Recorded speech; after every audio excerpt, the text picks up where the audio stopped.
ठाकुर जी का यह जो चतुष्टय विग्रह है बड़ा ही सुंदर है। उस चतुष्टय में नाम, रूप, लीला और धाम,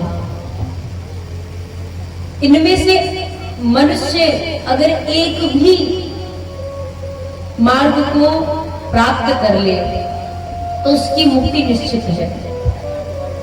नाम, रूप और लीला तथा धाम। या तो मनुष्य सिर्फ नाम का ही सहारा ले ले।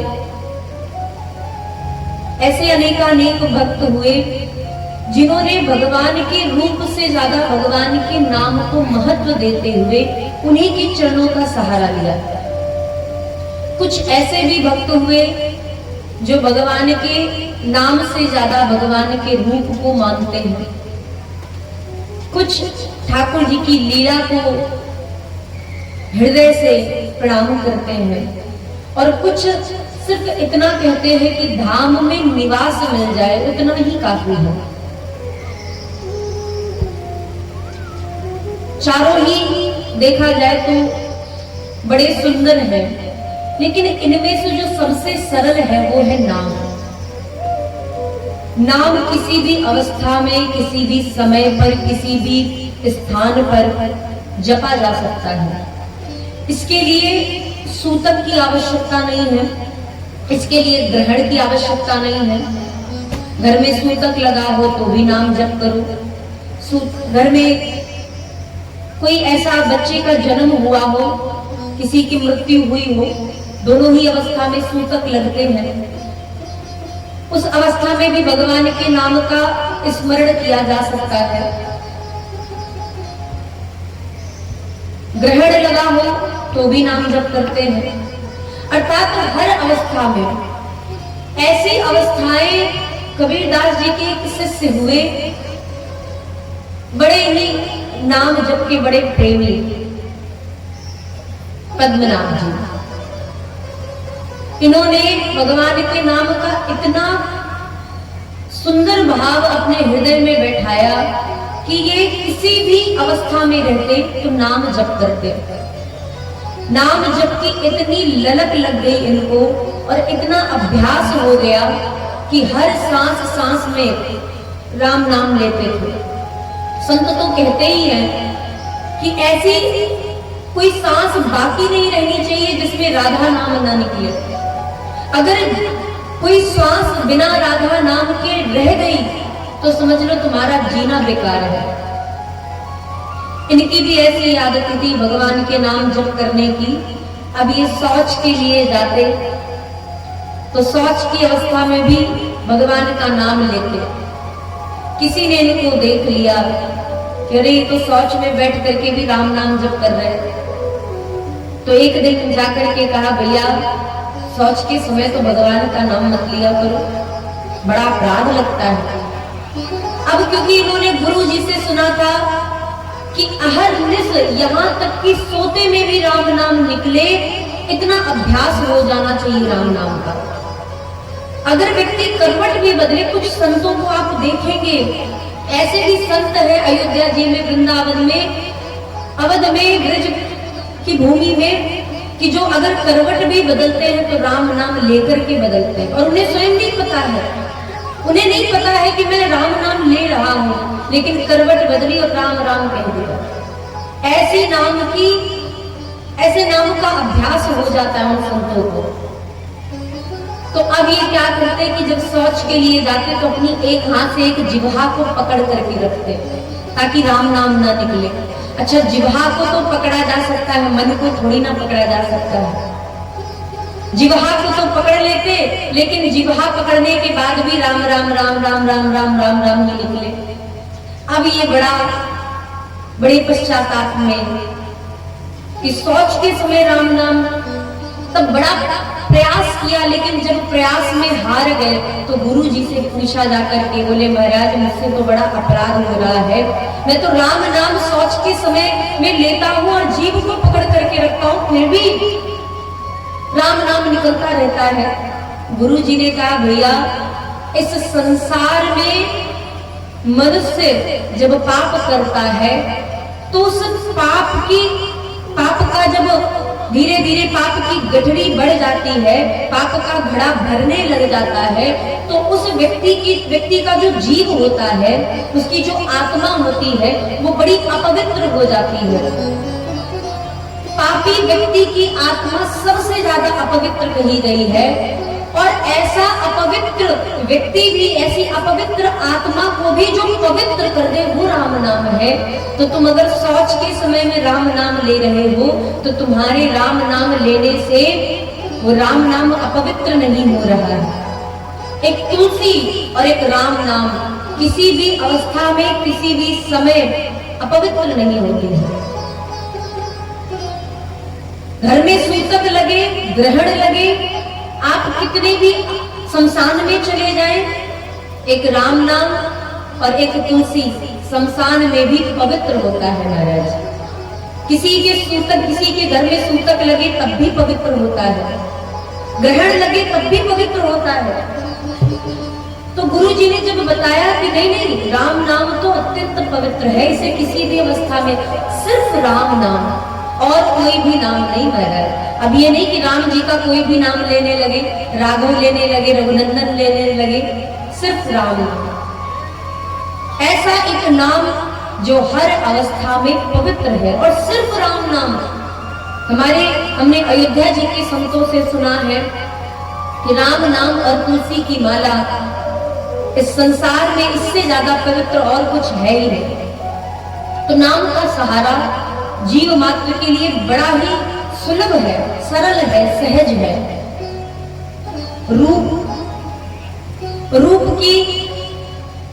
रूप का जो मार्ग है, ये भी बड़ा सुंदर है।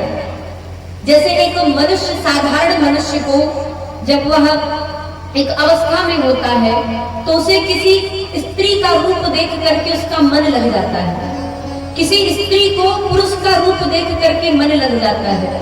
अब वो बात नहीं करना चाहते, बस एक दूसरे को देखना चाहते हैं। क्या मिल रहा है देखने से? कुछ नहीं, बस देखना है। देखना भी एक प्रेम है। देख रहे हैं, तुम सामने बैठे हो, ये प्रेम है, एक प्रेमी का प्रेम है। ऐसे ही भक्त का भी प्रेम है। भगवान के मंदिर में जाकर के भगवान के रूप को निहारना भी प्रेम है। बाकी बिहारी जी में मंदिर में पट लग जाता है बार बार, आपने देखा हो। बाकी बिहारी जी के दर्शन करने जाइए तो पुजारी जी हर 2 घड़ी के बाद पर्दा लगाते रहते हैं। किसी भक्त ने कहा, पुजारी जी आपको बड़ा पाप लगेगा। पुजारी जी ने कहा, क्यों? हम तो बिहारी जी के चरणों में, हमें किस बात का पाप लगेगा? बोले, तुम भक्त और भगवान को देखने से रोक रहे हो, तुम्हें बड़ा पाप लगेगा। अरे हम खड़े हैं कि एक झलक हमें मिल जाए बिहारी जी की, और उस एक झलक के लिए आधे घंटे तक खड़े रहते हो। उस आधे घंटे में 20 मिनट तो आप पर्दा ही लगाए रहते हो, क्या दर्शन करें? पुजारी जी ने कहा, भैया हमें आपके और बिहारी जी के प्रेम का तो नहीं पता, लेकिन पुजारी होने के नाते मुझे अपने भगवान के बारे में पता है कि अगर तुमने 2 क्षण से ज्यादा बिहारी जी को देखा तो मेरे बिहारी जी बीमार हो जाएंगे, नजर लग जाएगी। इसलिए पुजारी जी बार बार पर्दा लगा देते हैं कि ज्यादा देर नजरें ना मिलाएं। बिहारी जी का स्वरूप ऐसा है, बिहारी जी का भाव ऐसा है कि कोई भक्त ज्यादा देर बिहारी जी को देख ले और कह दे कि बिहारी जी आप मेरे साथ चलो, तो ये इतने प्रेमी है भक्तों के कि भक्त के कहने से मंदिर छोड़ करके कहो चल दे महाराज। इनको फिर मंदिर की चिंता नहीं है, ये भक्त के साथ ही पीछे पीछे चल दे, इसलिए पर्दा लगा दिया जाता है। अयोध्या जी में हमारे जब से मंदिर बना है तब से तो थोड़ी ज्यादा भीड़ हो रही है, नहीं तो जब मंदिर नहीं बना था महाराज, पर्यटकों की संख्या बहुत कम रहती थी। केवल उत्सव पे आते थे, सावन के झूलन पर, रामनवमी पर, कार्तिक पर, दीपावली के समय या माघ के महीने में जब तीर्थराज प्रयाग का लोग दर्शन करके लौटते हैं तो अयोध्या जी भी आ जाते हैं। इन 4-5 उत्सव में भीड़ होती थी और उसके बाद तो पूरी अयोध्या जी खाली नहीं रहती थी। तो हमारे जो अयोध्या जी के कुछ विशेष संत हैं, भगवान के मंदिर में जाकर के ठाकुर जी के मंदिर में बैठ करके ठाकुर जी को देखते हैं, हाथ में माला लेकर के। सरकार को हमारे बिहारी जी की वृंदावन में थोड़ी ना है, हमारी अयोध्या जी में भी है। वहां बाके बिहारी है, यहाँ अवध बिहारी है, कनक बिहारी है। तो कनक बिहारी सरकार के निरंतर दर्शन करते हैं और दर्शन करते करते देखते हैं आज मुकुट कैसा पहना है बिहारी जी ने, आज कानों में कुंडल कैसे धारण कर रखे हैं, फूलों की माला कैसी है, कौन कौन से आभूषण धारण कर रखे हैं, हाथ में कैसी घड़ी पहन रखी है, कैसे मुस्कुरा रहे हैं, किस किस को देख रहे हैं, क्या कहना चाह रहे हैं। इन समस्त विशेष चीजों पर संत ध्यान देते हैं। और कुछ संत ऐसे हैं जो मंदिर के भीतर नहीं बैठते, मंदिर के बाहर जो जगमोहन है, जो स्थान है, आंगन जिसे कहा जा सकता है, उस स्थान पर बैठे रहते हैं और माला जप करते रहते हैं। तो किसी ने पूछा, बोले महाराज आप मंदिर के बाहर क्यों बैठे हैं? अगर बैठना है तो कहीं और बैठिए, मंदिर के बाहर बैठने का क्या कारण है? तो संत जन कहते हैं कि भैया हो सकता है कि हम बाहर से बैठ करके बिहारी जी को न देख रहे हो, लेकिन हमें इतना विश्वास है कि वो अंदर जो सरकार बैठे वो हमें निरंतर देख रहे हैं। हमारी दृष्टि नहीं है, हमारे पास वो नेत्र नहीं है कि हम यहाँ से बैठ करके मंदिर में देखें ठाकुर जी को, लेकिन उनके पास वो दृष्टि है कि वो अंदर से बैठ करके भी बाहर देख सकते हैं। इसलिए हम बैठे हैं और उन्हें बता रहे हैं कि देख लो, हम भी आपके दरबार पर बैठे हैं, द्वार पर बैठे हैं, नजरें बनाए रखना, मैं आपको न देख सकूं कोई बात नहीं, लेकिन आप मुझे जरूर देखना। ये भाव है संतों का।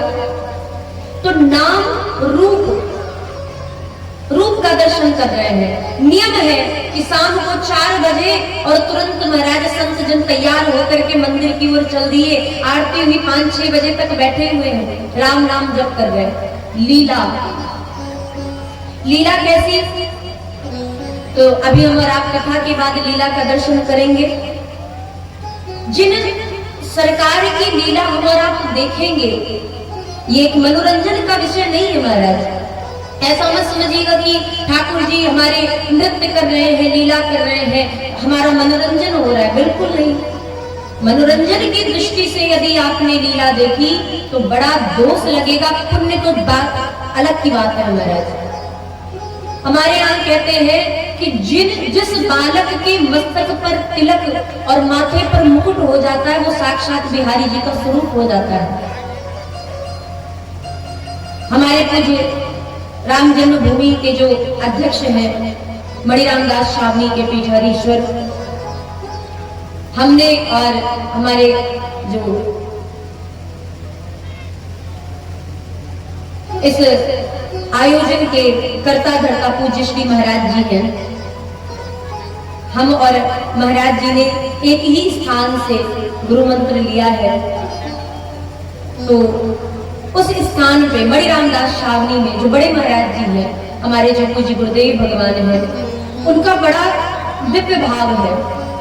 वो जब भी ठाकुर जी को देखते हैं, यद्यपि हमारे अयोध्या जी में हमारे पूज्य गुरुदेव भगवान संत शिरोमणि कहे जाते हैं, सभी संत हमारे गुरुदेव भगवान को प्रणाम करते हैं, लेकिन हमारे पूज्य गुरुदेव भगवान जब किसी स्वरूप को देखते हैं तो महाराज तुरंत साष्टांग दंडवत प्रणाम करते हैं। एक बालक के अंदर उन्हें भगवान का रूप दिखता है महाराज, और होता है, इसलिए उन्हें प्रणाम करते हैं, भगवान मान करके प्रणाम करते हैं। कुछ संत तो भगवान की लीला पर ही इतने मोहित हो जाते हैं कि उन्हें तो सचमुच में, एक अयोध्या जी में एक और मंदिर है रामहर्षण कुंज।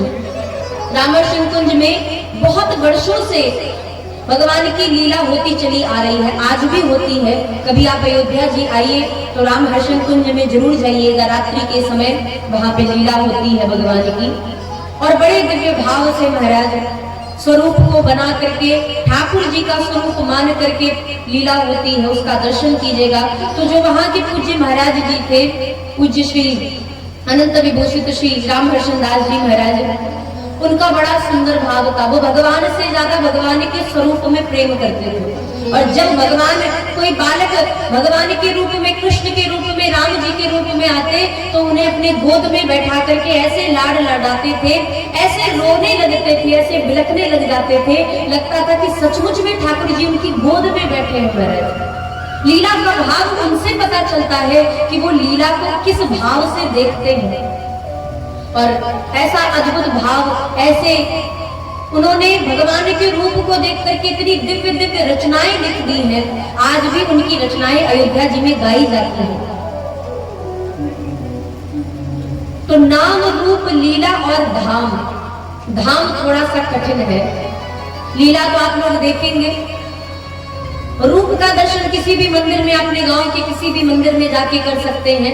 नाम जप तो किसी भी अवस्था, किसी भी स्थान पे उसका जप कर सकते हैं, एनी टाइम एनी वेयर महाराज। लेकिन जो धाम है ये बड़े कठिनता से मिलता है। एक एक कभी भी आप तीर्थ में जाइएगा तो सबसे पहले तीर्थ को प्रणाम कीजिएगा, तीर्थ की भूमि को। और वहां के जो राजा होंगे, अयोध्या जी के राजा कौन है? राम जी नहीं, अयोध्या जी के राजा है हनुमान जी। इसीलिए हनुमानगढ़ी में हनुमान जी विराजमान है। तो किसी भी स्थान पे जाइए, वृंदावन जाइए तो राधा रानी के चरणों में प्रणाम करके कहिए, तुरंत उतरते ही आप धरती पर तुरंत प्रणाम कीजिए। और प्रणाम करके वहां की सरकार से निवेदन कीजिए, प्रार्थना कीजिए कि हे सरकार, जितना ज्यादा हो सके मुझे तीर्थ में स्थान दीजिएगा, मुझे इस धाम में समय दीजिएगा। ऐसा ना हो कि मैं हनुमानगढ़ी पे लड्डू चढ़ा करके तुरंत लौट जाऊं, ऐसा ना हो। जितने ज्यादा से ज्यादा मंदिर हो उनका दर्शन करो, सरयू जी में स्नान करो। क्योंकि महाराज कहते हैं कि तीर्थ में रहना ये भगवान की इच्छा से ही संभव है। आप एक सेकंड के लिए, एक सेकंड क्या, एक मिली सेकंड के लिए भी आप तीर्थ में बिना उनकी इच्छा के नहीं रुक सकते। कुछ संतों ने तो यहाँ तक संकल्प ले लिया कि महाराज अगर मेरा जब तक ये जीवन है मैं अयोध्या जी से बाहर नहीं जाऊंगा। दुनिया में कितना भी कुछ चल रहा हो उन्हें उससे मतलब नहीं है। उनके लिए जगन्नाथपुरी, उनके लिए रामेश्वरम, उनके लिए द्वारिकाधीश, उनके लिए बद्रीनाथ, उनके लिए चारों धाम उस धाम से बढ़कर नहीं हो सकते। उन्होंने संकल्प ले लिया है कि अब तो मैं जब तक जीवित हूं तब तक। और यहाँ तक कि अगर वो कभी बीमार भी पड़ते हैं तो अयोध्या जी के बाहर वाले हॉस्पिटल में जाना नहीं चाहते महाराज। यही कहते हैं कि भैया मुझे अयोध्या जी के ही हॉस्पिटल में दिखा लेना, मुझे इसके बाहर नहीं जाना है। ऐसे बहुत सारे संत हुए। तो ये थोड़ा सा कठिन है, लेकिन अगर प्रार्थना की जाए तो हो सकता है। तो नाम, रूप, लीला और धाम, ये चार है। इन चारों में से किसी में भी एक में मन लग गया तो समझ लीजिए मुक्ति निश्चित है। लेकिन मन लगाना पड़ेगा महाराज। ऐसा मत सोचना कि राम जी आएंगे और तथास्तु कह करके आशीर्वाद देके जाएंगे कि भैया मेरा भजन करते रहो। ऐसा नहीं होगा, उसके लिए प्रयास करना पड़ेगा, प्रयत्न करना पड़ेगा। तो ऐसे पूज्य श्री गोस्वामी जी महाराज ने गुरुदेव भगवान के चरणों में वंदना की। और ये सब कुछ महाराज श्री गुरुपद नख मणिकन ज्योति सुमिरत दिव्य दृष्टि है होती से ही होगा। ये ऐसे नहीं होगा, ये कथा सुनने से नहीं होगा, ये सत्संग करने से नहीं होगा, ये वेद पुराण शास्त्र उपनिषद श्रुतियां पढ़ने से नहीं होगा, ये अपने ही आप में ज्ञान बटोरने से नहीं होगा। ये तब संभव है जब आप अपने हृदय में गुरुदेव भगवान के चरण कमल को विराजमान करा लें। महाराज कहते हैं ना कि कुछ बच्चे गॉड गिफ्टेड होते हैं, वहीं से सीख करके आते हैं। ऐसा नहीं है। उन बालकों के ऊपर कम अवस्था में किसी गुरु की कृपा हो जाती है, इसलिए वो जो भी करना चाहते हैं उसमें आगे बढ़ते चले जाते हैं। थोड़ी सी मेहनत में उन्हें ज्यादा मिल जाता है। क्यों मिलता है? क्योंकि उनके ऊपर किसी ना किसी गुरु की कृपा है। आपने देखा होगा कि विद्यालय में जिस बच्चे पर ज्यादा टीचर ध्यान देते हैं वही पढ़ने में तेज होता है महाराज। और जिस पे ध्यान नहीं देते फिर वो पीछे ही बैठता है, बैक बेंचर कहलाता है महाराज। सबसे पीछे वाली सीट ढूंढेगा कि खाली रहे तो मैं वहीं पे बैठ जाऊं। लेकिन जिस बच्चे पर टीचर ध्यान देंगे वही आगे बढ़ जाता है। ऐसे ही जिस पर गुरु की कृपा हो जाती है फिर उसे भक्ति अपने आप से मिलने लगती है, उसे उसके हृदय में ज्ञान अपने आप से प्रकट होने लगता है। सुमिरन दिव्य दृष्टि ही होती, स्मरण करते ही वो दिव्य दृष्टि अपने आप से प्रकट होने लग जाती है। तो ऐसे गुरुदेव भगवान के चरणों में गोस्वामी जी महाराज प्रणाम करते हैं, वंदन करते हैं और उसके पश्चात इस पृथ्वी के जो देवता हैं उन ब्राह्मणों को प्रणाम करते हैं। देखो महाराज, ब्राह्मण ठीक है, हमारे यहाँ वर्ण व्यवस्था है, सनातन धर्म में वर्ण व्यवस्था है, परंतु यहाँ पे जिन ब्राह्मणों को गोस्वामी जी प्रणाम कर रहे हैं वो केवल नाम के ब्राह्मण नहीं है।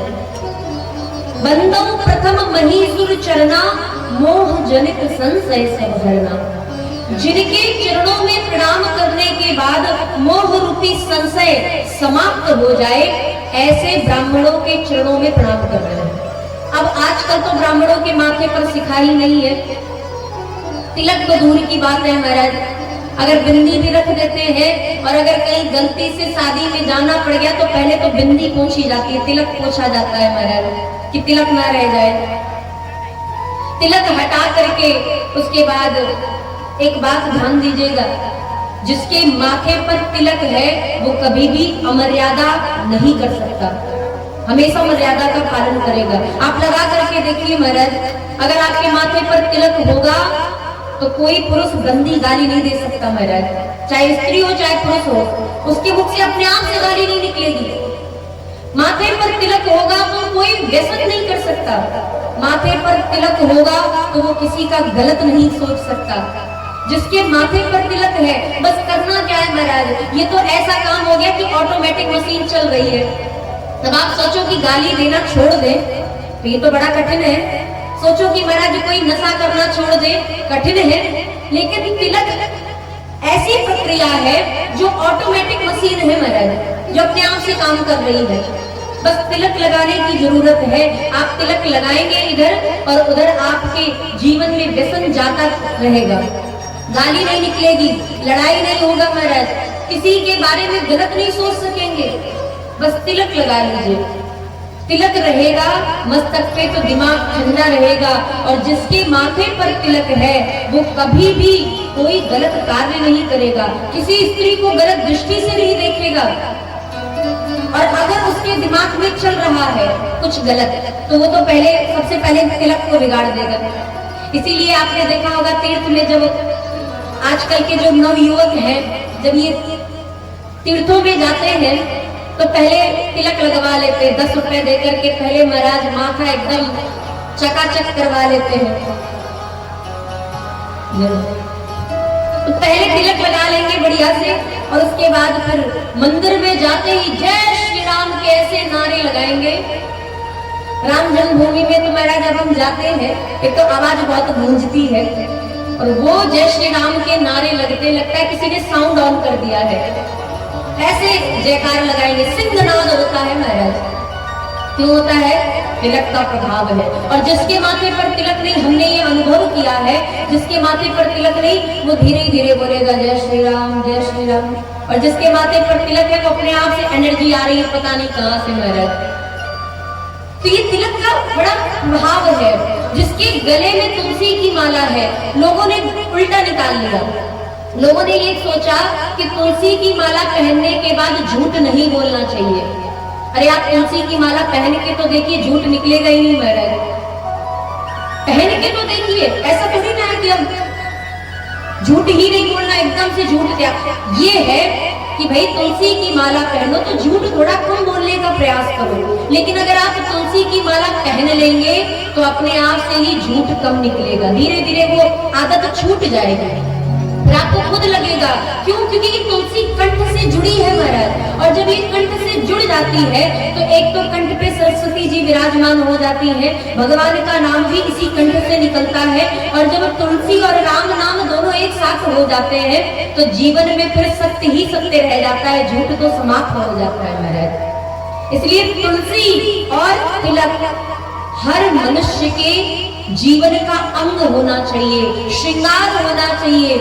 जैसे माताओं के विवाह के बाद जो श्रृंगार होता है वो सिंदूर और बिंदी होता है, ऐसे ही हर मनुष्य मात्र के जीवन में तुलसी का कोई नियम नहीं है महाराज। 5 वर्ष का बालक भी पहन सकता है और 100 वर्ष के 5 वर्ष से लेकर के 100 वर्ष तक के मनुष्य उस तुलसी को धारण कर सकते हैं। तिलक किसी भी अवस्था में लगाया जा सकता है। हाँ, ये है कि जब आपके घर में सूतक लगा हो, आपके घर में कोई शरीर अपवित्र हो गया हो, उस समय तिलक नहीं लगाया जाता है। लेकिन अगर तिलक लगा हुआ है और तिलक लगे रहने के बाद शरीर अपवित्र हो गया, तो ऐसा नहीं कि तिलक हाथ से लेकर के पानी से लेकर बिगाड़ दो महाराज, छोड़ दो उसको, ऐसा नहीं है।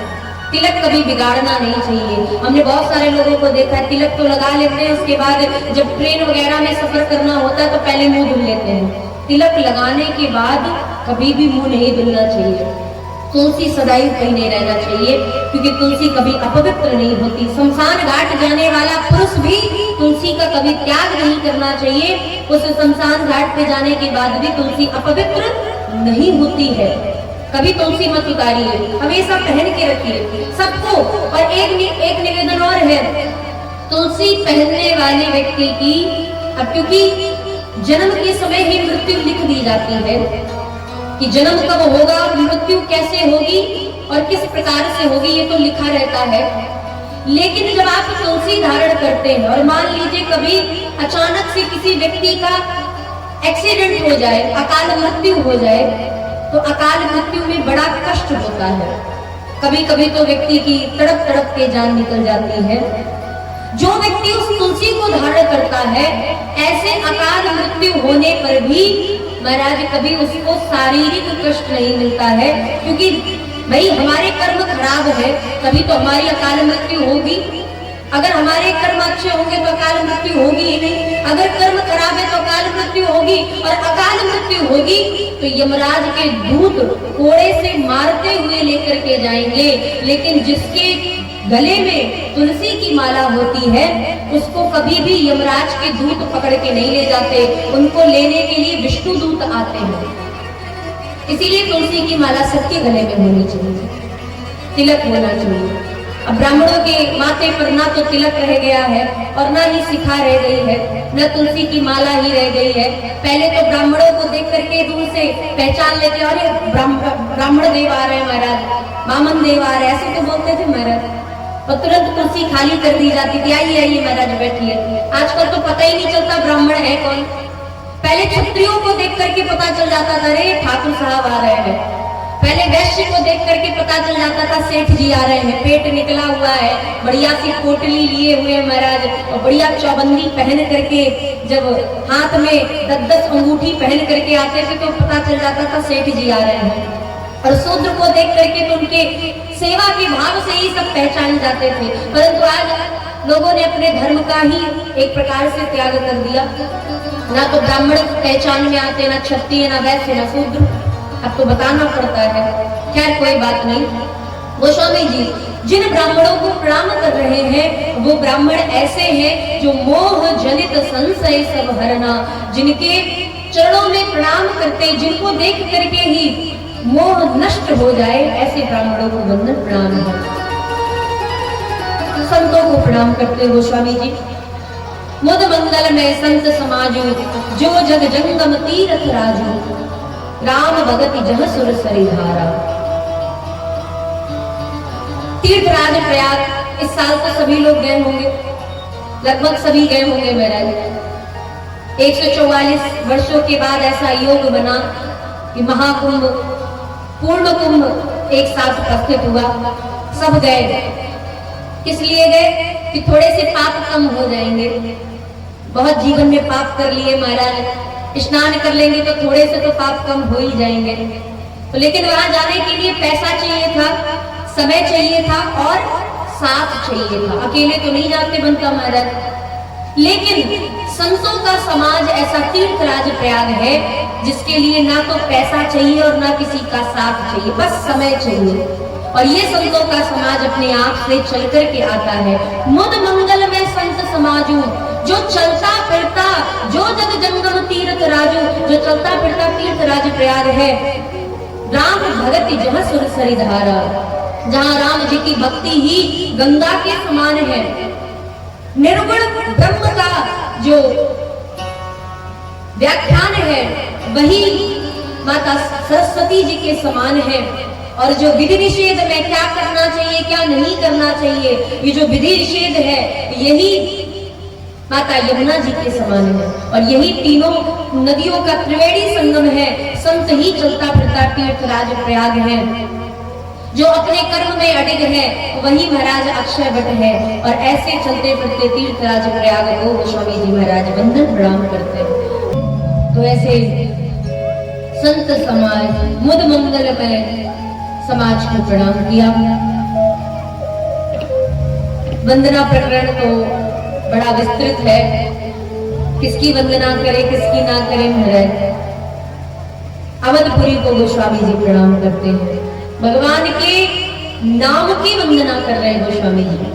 किसी ने कहा बाबा आपको तो राम जी की वंदना करनी चाहिए, आप नाम वंदना कर रहे हैं। गोस्वामी जी ने कहा कि ये रामचरितमानस राम जी के लिए ही तो लिख रहे हैं, लेकिन राम जी से भी बड़ा यदि कोई है तो वो है राम नाम, इसलिए नाम की वंदना पहले करेंगे। और गोस्वामी जी ने नाम की वंदना पहले की। बंदऊ नाम राम रघुवर को, कहो कहां लगी नाम बड़ाई, राम न सकहि नाम गुण गाई।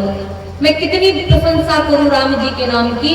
राम जी को भी यदि सौंप दिया जाए तो राम जी स्वयं अपने नाम की प्रशंसा नहीं कर सकते, कथा नहीं कह सकते, महिमा का गायन नहीं कर सकते। और गोस्वामी जी महाराज जिन भी देवी देवताओं को, सज्जनों को, दुष्टों को, खलों को 84 लाख योनियों में सभी सचराचर जीवों को, गंधर्वों को, नागों को, किन्नरों को, जिनको भी गोस्वामी जी प्रणाम कर रहे, कवियों को, सबको एक ही चौपाई के माध्यम से प्रणाम करें। सिया राम मैं सब जग जानी, सिया राम मैं सब जग जानी, सिया राम मैं सब जग जानी, करऊं प्रणाम जोरी जोग पानी, करऊं प्रणाम जोरी जोग पानी, करऊं प्रणाम जोरी जोग पानी। सिय राम मैं सब जग जानी, करो प्रणाम जोई जुग पानी। श्री सीतारामचंद्र जी के रूप में स्त्री वर्ग को जानकी जी के समान और पुरुष वर्ग को राम जी के समान मान करके वंदन प्रणाम करते हैं। और इस प्रकार गोस्वामी जी ने सचराचर जीव को प्रणाम किया। आइए हम और आप कथा में प्रवेश करें। आज कथा का तृतीय दिवस है और अभी तक हम और आप नाम वंदना में ही, वंदना प्रकरण में ही थे। तो जन्म तो कल होगा, राम जी का जन्मोत्सव हम और आप कल मनाएंगे, लेकिन उससे पहले की कथा आज शिव भगवान और माता पार्वती जी के विवाह प्रसंग को हम और आप श्रवण करें। गोस्वामी जी महाराज वर्णन करते हैं एक बार के चरित्र से। ये राम कथा 4 स्थानों पर हो रही है, 4 जगह पर। एक तीर्थराज प्रयाग में, जहां पे याज्ञवल्क्य जी भरद्वाज जी को कथा सुना रहे हैं। दूसरा अयोध्या जी में बैठे गोस्वामी जी अपने मन रूपी श्रोता को कथा सुना रहे हैं। तीसरा कैलाश पर्वत पर विराजमान शंकर भगवान माता पार्वती जी को कथा सुना रहे हैं। और चौथा नीलगिरी पर्वत पर काकभूषुंडी जी महाराज पक्षीराज गरुड़ जी को राम कथा श्रवण करा रहे हैं। इन 4 विशेष स्थानों पर ये कथा, ये संवाद 4 स्थानों पर हो रहे हैं। तो प्रथम संवाद में हम और आप कथा सुने, जहां भरद्वाज जी को याज्ञवल्क्य जी कथा सुना रहे हैं शंकर भगवान और माता पार्वती जी के संवाद से प्रारंभ करते हुए फिर शंकर भगवान माता पार्वती जी को काकभूषुंडी जी के संवाद की कथा, जो गरुड़ जी को कथा सुना रहे वो कथा सुनाएंगे। और इन तीनों संवादों की कथा गोस्वामी जी रामचरितमानस में लिखे गए हैं। गोस्वामी जी महाराज वर्णन करते हैं तीर्थराज प्रयाग, तीर्थों में राजा है, इसीलिए इसका नाम तीर्थराज है। तीर्थ भी तो हो सकता था, जैसे गया तीर्थ है, बहुत सारे तीर्थ है महाराज, लेकिन प्रयाग को तीर्थराज कहा जाता है क्योंकि प्रयाग तीर्थों के राजा है। और कितने तीर्थ है, एक जनगणना तो होती है ना महाराज कि देश में कितने लोग रह रहे हैं, कितने हिंदू रह रहे हैं, ये तो संविधान, ये तो सरकार के पास सुनिश्चित है, जनगणना होती है। ऐसे तीर्थों की भी तीर्थ गणना हुई है महाराज। तो कितने तीर्थ निकले, कहते 3.5 करोड़ तीर्थ। अब आप कहेंगे महाराज 3.5 करोड़ तीर्थ दिखते तो कहीं नहीं है, गिने चुने तो तीर्थ है जो सबको पता है। महाराज ऐसे भी तीर्थ है जो विलुप्त हो चुके हैं, जिनके बारे में कोई जानता ही नहीं। मुगल शासन में इतने सारे तीर्थों को तोड़ दिया गया महाराज, जहाँ पे पता ही नहीं कि कौन कौन से मंदिर थे। हमने तो राजस्थान में जाकर के देखा, इतने दिव्याति दिव्य मंदिर, इतने सुंदर सुंदर वो किलों के अंदर जो भगवान उनके कुल देवी देवता विराजमान है महाराज, उनकी मूर्तियों को अंग भंग कर दिया गया है। और कितना किया गया है, ज्यादा नहीं, सिर्फ सर तन से जुदा इतना ही किया गया है महाराज। ये जो सिर है इतना ही काटा गया है, बाकी हाथ से पांव से आप पहचान सकते हैं कि कैसे ये कौन से देवता है, बस सिर तन से जुदा है महाराज। तो ये मुगल शासन में बहुत सारे तीर्थों को नष्ट कर दिया गया। लेकिन अब 1 करोड़ तीर्थ उसे भी कहते हैं जहाँ शालिग्राम भगवान होते हैं। जिस घर में शालिग्राम भगवान, तुलसी, शंख, घंटी और गाय माता विराजमान हो, ये पांचों, वो घर तीर्थ कहलाता है। शालिग्राम भगवान की पूजा हो, शंख हो, बगल में घंटी हो, तुलसी माता आंगन में हो और गाय की सेवा हो रही हो, वो अपने आप में ही घर नहीं, वो तीर्थ है महाराज, उसे तीर्थ कहा गया है।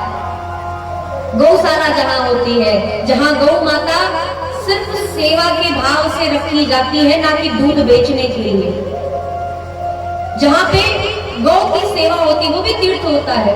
तो 1 करोड़ तीर्थ स्वर्ग में है, 1 करोड़ पृथ्वी में है, 1 करोड़ पाताल में है और 50 लाख अंतरिक्ष में तीर्थ बताए गए हैं। ये 3.5 करोड़ तीर्थ है। और इन 3.5 करोड़ तीर्थों के जो राजा है वो है तीर्थराज प्रयाग। इसीलिए हर वर्ष माघ के महीने में जब सूर्य मकर राशि पर चले जाते हैं और मकर संक्रांति होती है, तो उस स्थान पर मकर संक्रांति विशेष, उस दिन तीर्थराज प्रयाग में स्नान करने से जीवन के समस्त पाप नष्ट हो जाते हैं। एक बात ध्यान रखिएगा, पाप कहा जाता है जो अनजाने में किए गए कर्म है। जानबूझ करके किए गए कर्म को पाप नहीं, उसे अध कहा जाता है। अध कहते महाराज ये तो बड़ा अध है, लेकिन वही व्यक्ति जब अघी व्यक्ति भगवान की शरण में चला जाता है तो अनघ हो जाता है। हमारे सरकार का एक नाम अनघ भी है। अनघ मतलब जिनकी शरण में जाने के बाद जानबूझ करके किए गए पाप भी नष्ट हो जाए, वो अनघ है।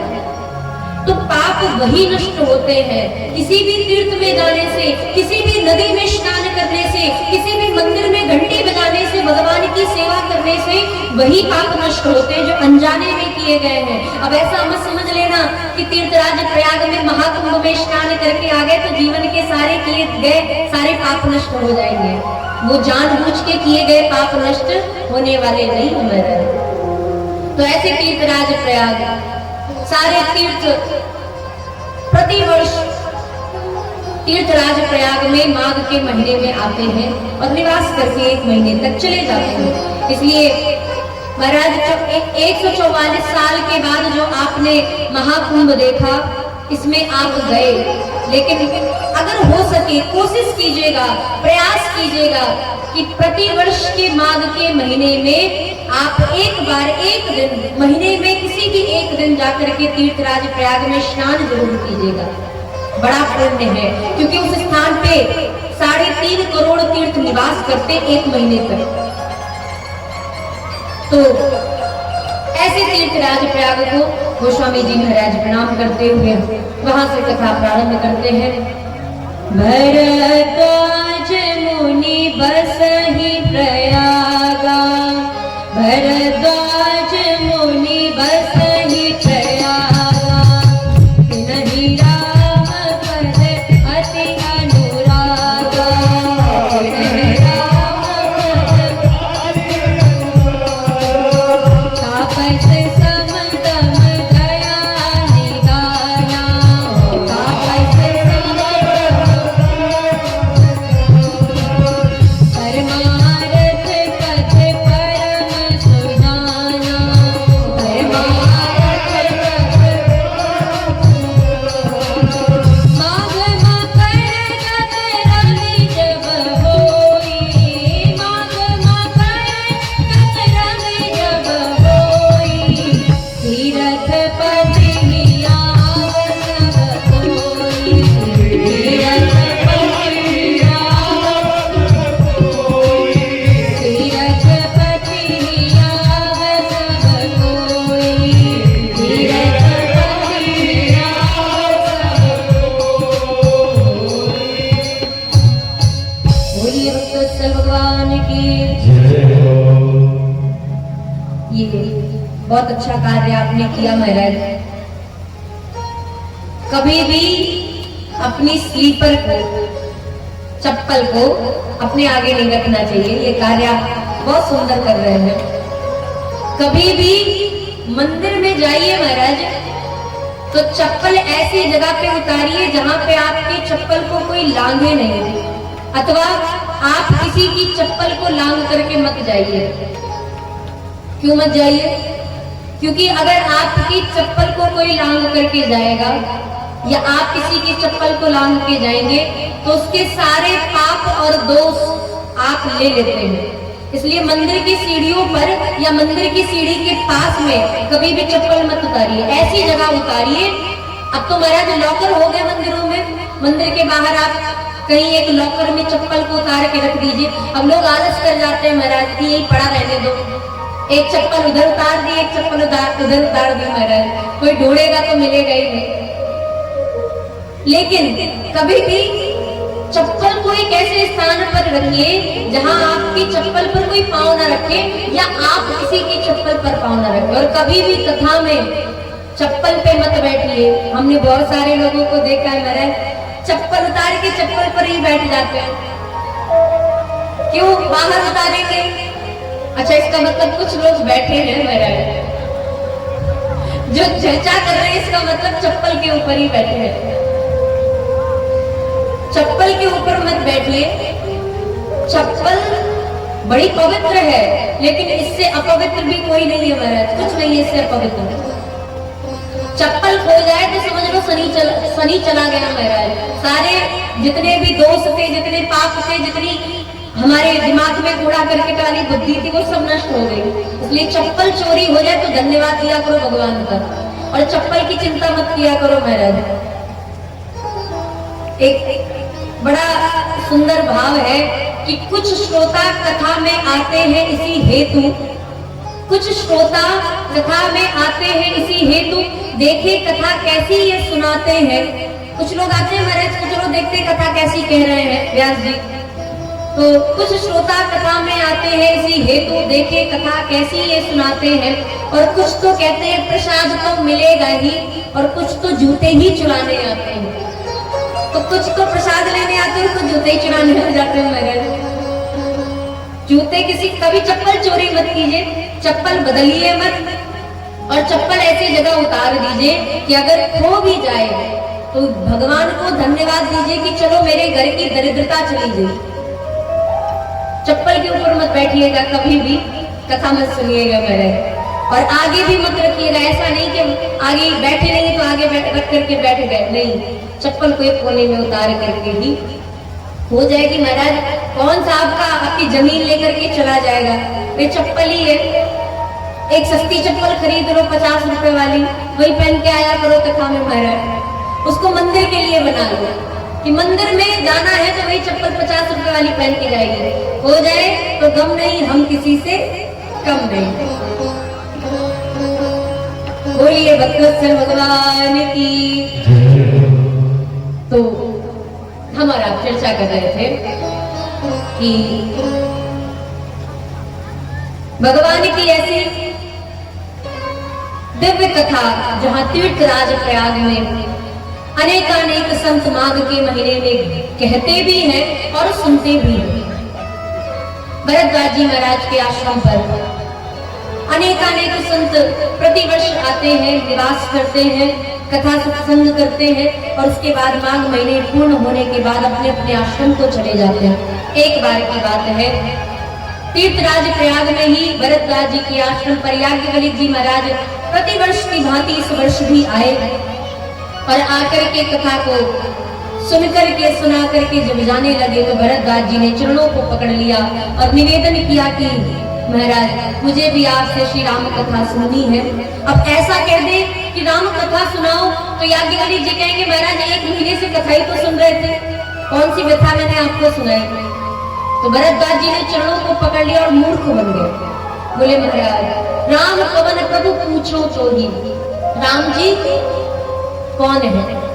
याज्ञवल्क्य जी ने कहा महाराज बताओ भला, हमसे प्रश्न भी कौन कर रहे हैं, वो भरद्वाज जी जिनके आश्रम पे रामचंद्र जी वन जाते समय स्वयं रह चुके हैं, जिनके आश्रम पर श्री भरत जी महाराज भी रह चुके, पूरी अयोध्या की सेना, पूरी अयोध्या की प्रजा रह चुकी है, वो भरद्वाज जी पूछ रहे हैं कि राम कौन है। याज्ञवल्क्य जी मुस्कुराए। भरद्वाज जी ने कहा प्रभु मुस्कुराइए मत, मुझे राम कथा सुनाइए, मेरे मन में अज्ञान उत्पन्न हुआ है। याज्ञवल्क्य जी ने कहा तब तो मेरा कर्तव्य बनता है, आपने मुझे गुरु माना है तो अब मेरा ये कर्तव्य है कि मैं अपने शिष्य के अज्ञान का हरण करूं, नष्ट करूं। इसलिए याज्ञवल्क्य जी महाराज को एक सुंदर से आसन पर भरद्वाज जी ने बैठाया और मंगलाचरण करके भरद्वाज जी ने राम कथा कहना प्रारंभ किया। हे महर्षि, जिस प्रकार आज आपने प्रश्न किया है ऐसा ही प्रश्न एक बार माता पार्वती जी ने शंकर भगवान से किया था। तब शंकर भगवान ने ये दिव्य राम कथा अपने मन रूपी मानसरोवर से प्रकट की थी। रचि महेश निज मानस राखा, पाए सुसमो सिवास भागा। समय पाकर के पार्वती जी के सम्मुख ये कथा को कही। आज मैं आपको वही कथा सुनाने जा रहा हूँ, ध्यान पूर्वक सुनिए, सावधान होकर। याज्ञवल्क्य जी कहते हैं एक बार की बात है, शंकर भगवान माता सती जी के साथ कैलाश पर्वत से उतर के दक्षिण भारत में जाकर के कथा श्रवण करने के लिए अगस्त्य जी के आश्रम पर पहुंचे। अगस्त्य जी जो कि दक्षिण भारत में निवास करते हैं, उनके आश्रम पे जाकर के कथा को सुनी महेश परम सुख मानी। कथा केवल शंकर भगवान ने ही सुनी, पार्वती माता सती जी ने नहीं सुनी। जब शंकर भगवान दक्षिण भारत से लौटने लगे तो दंडकारण्य वन में रामचंद्र जी जानकी जी के विरह में, हे खगमृग हे मधुकर श्रेणी, तुम देखी सीता मृग नैनी। ठाकुर जी विरह में व्याकुल होकर के जानकी जी को ढूंढते हुए चले जा रहे थे। उसी समय शंकर भगवान ने राम जी की लीला को देख करके चरणों में वहीं आकाश से ही प्रणाम किया। जय हो सरकार। बड़े बड़े हीरो देखे, बड़े बड़े एक्टर देखे, बड़े बड़े अभिनेता देखे, लेकिन आप जैसा अभिनेता आज तक दुनिया में नहीं हुआ। बताओ महाराज, सब कुछ जानते हुए भी ऐसे रो रहे हैं मानो इनसे बड़ा पत्नी बताओ कोई नहीं है। अरे इन्हें इतना भी नहीं पता कि मैं खगमृग से पूछ रहा हूँ कि मेरी जानकी जी को देखा, इन्हें इतना भी होश नहीं कि मैं लताओं से पूछ रहा हूँ। वाह महाराज। और पूछ तो आप ऐसे रहे हो कि अगर आपकी इस लीला को कोई योगी देख ले, सिद्ध महात्मा देख ले, अमलात्मा विमलात्मा भी देख ले, तो वो संदेह में पड़ जाए, ना ना महाराज ये तो कोई, ये भगवान नहीं हो सकती, ये तो कोई साधारण मनुष्य है। जय सच्चिदानंद जग पावन, अस कहीं चले मनोज न सावन, चले जात शिव सती समेता, पुनि पुनि पुलकत कृपा निकेता। सती तो दशा समूह के देखी, और उपजा संदेह विसेखी, शंकर जगत बंद जगदीसा, सुर नर मुनि सब नामक सीसा, तिन नृप सुतहि कीर्न परनामा, कई सच्चिदानंद कर धामा। अरे महाराज, अभी भी उनके मन में भगवान के स्वरूप को देख करके बार बार पुलकायमान हो रहे भोलेनाथ। एक साधारण से मनुष्य को देख के सती जी के मन में संदेह बैठ गया, और ऐसा संदेह शंकर भगवान ने सती जी को समझाया, समझ में आई नहीं एक बात। शंकर भगवान जान गए कि सती जी क्या चाहती हैं। हे देवी, जो तुम्हारे मन अति संदेह हूँ तो किन जाई परीक्षा ले हूँ, जाओ जाकर के परीक्षा ले लो, क्यों परीक्षा नहीं ले लेती। सती जी ने विचार किया, मैं तो यही चाहती थी महाराज, आप कहो तो आज्ञा तो दो। सती जी चली जानकी जी का रूप बना करके राम जी की परीक्षा लेने के लिए। रामचंद्र जी ने देखा, लक्ष्मण जी को पहचान गए, कह रहे मेरी माता के रूप में माता सती जी, ये तो भगवान की ही माया नचा सकती है सती जी को। भगवान ने कहा, देवी मैं आपकी महिमा का बखान करता हूँ। अरे मैंने तो आपको भेजा था संसार वालों को नचाने के लिए, आपने तो शंकर भगवान की भार्या को ही नचा दिया अपनी माया में। ठाकुर जी मुस्कुरा रहे, माया का बखान कर रहे हैं। धन्य हो देवी, सती जी को ही नचा रही है। सती जी आई, रामचंद्र जी ने तुरंत हाथ जोड़ा और जोड़ करके पिता समेत लीन निज नाम, कहे हूँ कहोरी कहाँ वृषभ के तू, विपिन अकेले फिरो के हेतु। हे देवी, इस जंगल में आप अकेली विचरण क्यों कर रही हैं? मेरे भोलेनाथ कहाँ है? मैं चक्रवर्ती सम्राट महाराजा अधिराज दशरथ जी का ज्येष्ठ पुत्र श्री रामचंद्र आपको प्रणाम करता हूँ। मेरे भोलेनाथ कहाँ है? जब भोलेनाथ का नाम लिया तब सती जी को समझ में आ गया ये साधारण मनुष्य को नहीं है। चली माता सती, भगवान ने कहा ना, आधी माया को देख करके ये और चकित हो जाएंगे, इसलिए पूरी माया दिखाओ। सती जी मुड़ करके चली, भगवान ने अपनी पूरी माया का दर्शन करा दिया। राम जी एक, लेकिन शंकर भगवान भिन्न भिन्न रूप में राम जी की सेवा कर रहे। और सिर्फ शंकर भगवान नहीं, 33 करोड़ देवता, यहाँ तक कि माता सती जी ने भी अपने आप को देखा। एक राम जी अनेकों जगह पर एक ही रूप में बैठे हैं, लेकिन शंकर भगवान के चेहरे की बनावट में थोड़ा थोड़ा अंतर है। तो अब आप कहेंगे कि सती जी ने पहचाना कैसे कि ये शंकर भगवान है? भाई शंकर भगवान के 5 मुख हैं, अवगढ़ वेशधारी है। सती जी ने पहचान लिया यही भोलेनाथ है। चेहरे अलग अलग हो सकते हैं लेकिन रूप तो वही है। सती जी ने नेत्र बंद करके मार्ग पर प्रतीक्षा की, और जब भगवान की माया वहां से विलुप्त हो गई, सती जी चली भोलेनाथ के पास। भोलेनाथ ने मुस्कुराते हुए पूछा, कहो देवी कैसी परीक्षा ली, सत्य सत्य बताना। और सती जी भगवान की माया के वशीभूत, थोड़ा सा भोलेनाथ का डर और थोड़ी सी माया दोनों मिल गई, और सती जी ने जो कुछ कहा सब झूठ बोल गई। कछु न परीक्षा लेने गोसाई, कछु न परीक्षा लेने गोसाई, कीन प्रणाम तुम्हारी नाई, कीन प्रणाम तुम्हारी नाई, जो तुम कहा सो मृषा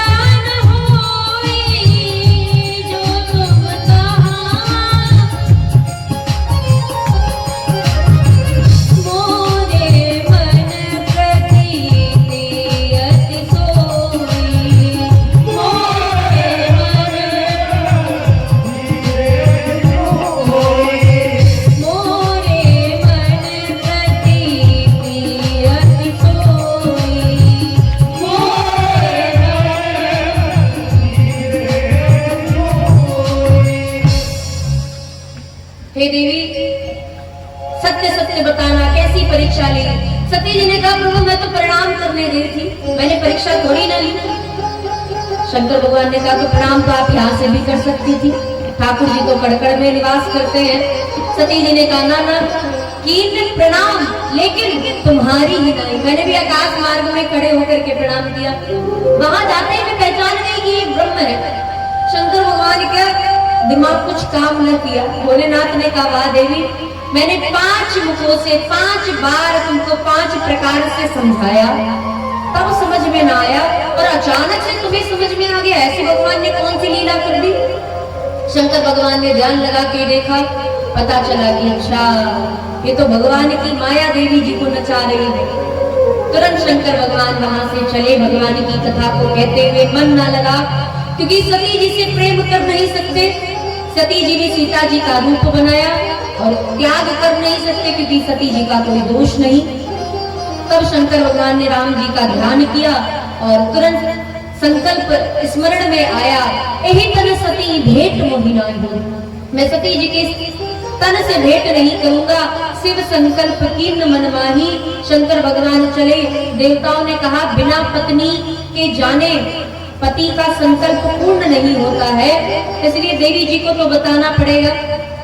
देवताओं ने आकाश से पुष्प वृष्टि की। जय हो भोलेनाथ, आप जैसे तो आप ही है केवल, ऐसा संकल्प आपके अलावा कोई नहीं ले सकता।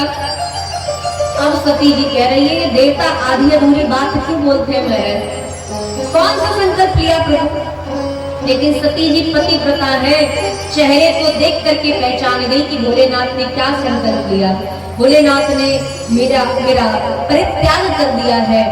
सती जी को बड़ा कष्ट हुआ। सती जी कैलाश पर्वत पर आई। भोलेनाथ ने अपने संकल्प को याद किया और लगा ली समाधि, अखंड समाधि। क्यों अखंड ही? क्यों अखंड? इसलिए कि सती जी अगर सामने रहेंगी तो सती जी के विकृत चेहरे को देख करके भोलेनाथ को अपार कष्ट होगा। इसलिए ना मैं नेत्र खोलूंगा, न सती जी को कष्ट होगा, और न सती जी को कष्ट होगा तो ना मुझे कष्ट होगा। इसलिए समाधि लगा लेना ही बेहतर है। सती जी ने भगवान से प्रार्थना की, जो प्रभु दीन दयाल कहावा, आरती हरन वेद जिस गावा, तो मैं विनय करो कर जोरी, छूटो वेद देह मोरी। भगवान से की गई प्रार्थना थोड़ा हो सकता है विलंब हो जाए, लेकिन पूर्ण जरूर होती है। सती जी ने वरदान मांगा था, प्रार्थना की थी कि अगर भोलेनाथ ने मेरा परित्याग कर दिया है तो ये मेरा शरीर भी छूट जाए। शंकर भगवान अगर अखंड समाधि में रहते तो सती जी का शरीर भी ना छूटता। इसलिए शंकर भगवान की समाधि खुली कितने वर्ष बाद? 87,000 वर्षों के बाद शंकर भगवान की समाधि खुली। सती जी ने जाके चरणों में प्रणाम किया। शंकर भगवान ने राम कथा सुनाना प्रारंभ किया और उसी समय सभी देवता अपनी देवियों के साथ, किन्नरों और गंधर्वों के साथ नृत्य और गायन करते हुए उत्तराखंड की पावन भूमि पर जा रहे थे। अच्छा, देवता भी कम नहीं है महाराज, है तो यहीं पे विराजमान, यज्ञशाला में ही विराजमान है, लेकिन देवता भी महाराज कम नहीं है। सरस्वती जी कहती है, ऊंच निवास नीच कर करती, देख ही न सकी पराई विभूति। और सचमुच में महाराज ये पराई विभूति नहीं देख सकते। देवताओं से अच्छा जाना कहाँ था महाराज? देवताओं को जाना था स्वर्ग से उत्तराखंड, हरिद्वार की पावन भूमि। हरिद्वार में कनखल क्षेत्र है, कनखल क्षेत्र में ही दक्ष ने यज्ञ किया था। तो ये देवता सीधे नहीं जा रहे महाराज, ये घूम के जा रहे हैं। अब आप सोचो कि कैलाश किधर है? कैलाश किधर है? चीन में लगता है, चीन की सीमा पर। अब कैलाश पर्वत उधर महाराज, कहाँ चीन और कहाँ हरिद्वार। ये चाहते तो सीधा भी जा सकते थे कनखल क्षेत्र में, लेकिन ना महाराज, ये घूम के जा रहे हैं। ये पूरा कैलाश पर्वत होकर के जा रहे हैं। सती जी ने देखा, देवताओं ने सती जी को देखा और निवेदन किया, देवी जी आप नहीं जा रहे? सती जी ने इशारे में कहा, कहाँ? बोले, अरे आपके पिताजी के घर में यज्ञ हो रहा है। सती जी ने कहा, अच्छा हाँ याद आ गया, ठीक ठीक तुम चलो मैं आती हूँ। सती जी को पता कुछ नहीं है महाराज, लेकिन मायके की निंदा भी तो नहीं सुन सकती। अब ये कह दे कि नहीं भैया मुझे तो पता ही नहीं, मेरे पिताजी ने यज्ञ किया, तो यही होगा ना कि सती जी को बुलाया नहीं उनके पिताजी ने। सती जी ने कहा, हाँ मैं भूल गई थी, ठीक है तुम तो चलो मैं आती हूँ। और जबकि देवताओं को पता है कि सती जी को बुलाया नहीं गया है, लेकिन फिर भी महाराज कार्य ऐसा करो कि जिससे किसी को कष्ट ना हो। अगर अब आपके किसी भी कार्य करने से किसी को कष्ट हो रहा है तो वो कार्य कभी सफल नहीं हो सकता महाराज। फिर वो चाहे अच्छा कार्य हो चाहे बुरा कार्य हो, कैसा भी कार्य हो, वो कभी कार्य सफल नहीं होगा। देवता चले तो गए यज्ञ में, लेकिन उनका यज्ञ पूर्ण ही नहीं हुआ। और हुआ भी कब? जब अंग भंग हो गए, किसी का हाथ टूट गया, किसी का पैर, किसी की आंखें, किसी की दाढ़ी, किसी के बाल, किसी के दांत, किसी की आंख। जब अंग भंग हो गया तब जाके कार्य पूर्ण हुआ महाराज। इसलिए शंकर भगवान जब माता सती जी को कथा सुना रहे थे तो देवताओं को क्या जरूरत थी महाराज वहां से जाने की, परंतु देवता गए। सती जी ने तुरंत कथा के बीच में ही भोलेनाथ से निवेदन किया, प्रभु आपके ससुर जी ने यज्ञ का आयोजन किया है, चलिए चलते हैं। शंकर भगवान ने कहा, देवी कथा के बीच में व्यवधान करना एक तो उचित नहीं, लेकिन आपने किया और पूछा तो हम बता देते हैं। आपको आपके पिताजी ने नहीं बुलाया है, आपकी समस्त बहनों को बुलाया लेकिन आपको नहीं बुलाया। इसलिए देवी मेरा मानना ये है आपको भी नहीं जाना चाहिए। सती जी ने कहा, अरे प्रभु आप भी निमंत्रण की आशा कर रहे हैं, अरे पिता के घर को बिना बुलाए जाना चाहिए। भोलेनाथ ने कहा, मैं निमंत्रण की आशा में नहीं बैठा हूँ, तुम्हारे पिताजी जो यज्ञ का आयोजन कर रहे हैं ये यज्ञ सिर्फ मेरे अपमान के लिए हो रहा है। इसलिए देवी ऐसा मुझे लगता है कि आपको उस स्थान पे नहीं जाना चाहिए। तो माता सती जी ने पूछा कि आपके अपमान के लिए क्यों? तब शंकर भगवान ने बताया कि एक बार आपके पिताजी को ब्रह्मा जी ने मुख्य अतिथि के रूप में सभा में बुलाया था, और जब आपके पिताजी प्रजापतियों के नायक हो गए तब सभा में आपके पिता को विशिष्ट अतिथि, मुख्य अतिथि के रूप में बुलाया गया। सभी देवता उठ करके खड़े हुए, लेकिन 3 लोग उठ के खड़े नहीं हुए। कौन? ब्रह्मा जी, विष्णु जी और मैं। ब्रह्मा क्यों नहीं उठ के खड़े हुए? क्योंकि ब्रह्मा जी दक्ष के पिता है, तो पुत्र के आने पर पिता उठ के खड़े नहीं होते। और ब्रह्मा जी के भी पिता भगवान विष्णु है, तो दादाजी उठ के क्यों खड़े होंगे जब पिताजी नहीं उठ के खड़े हुए?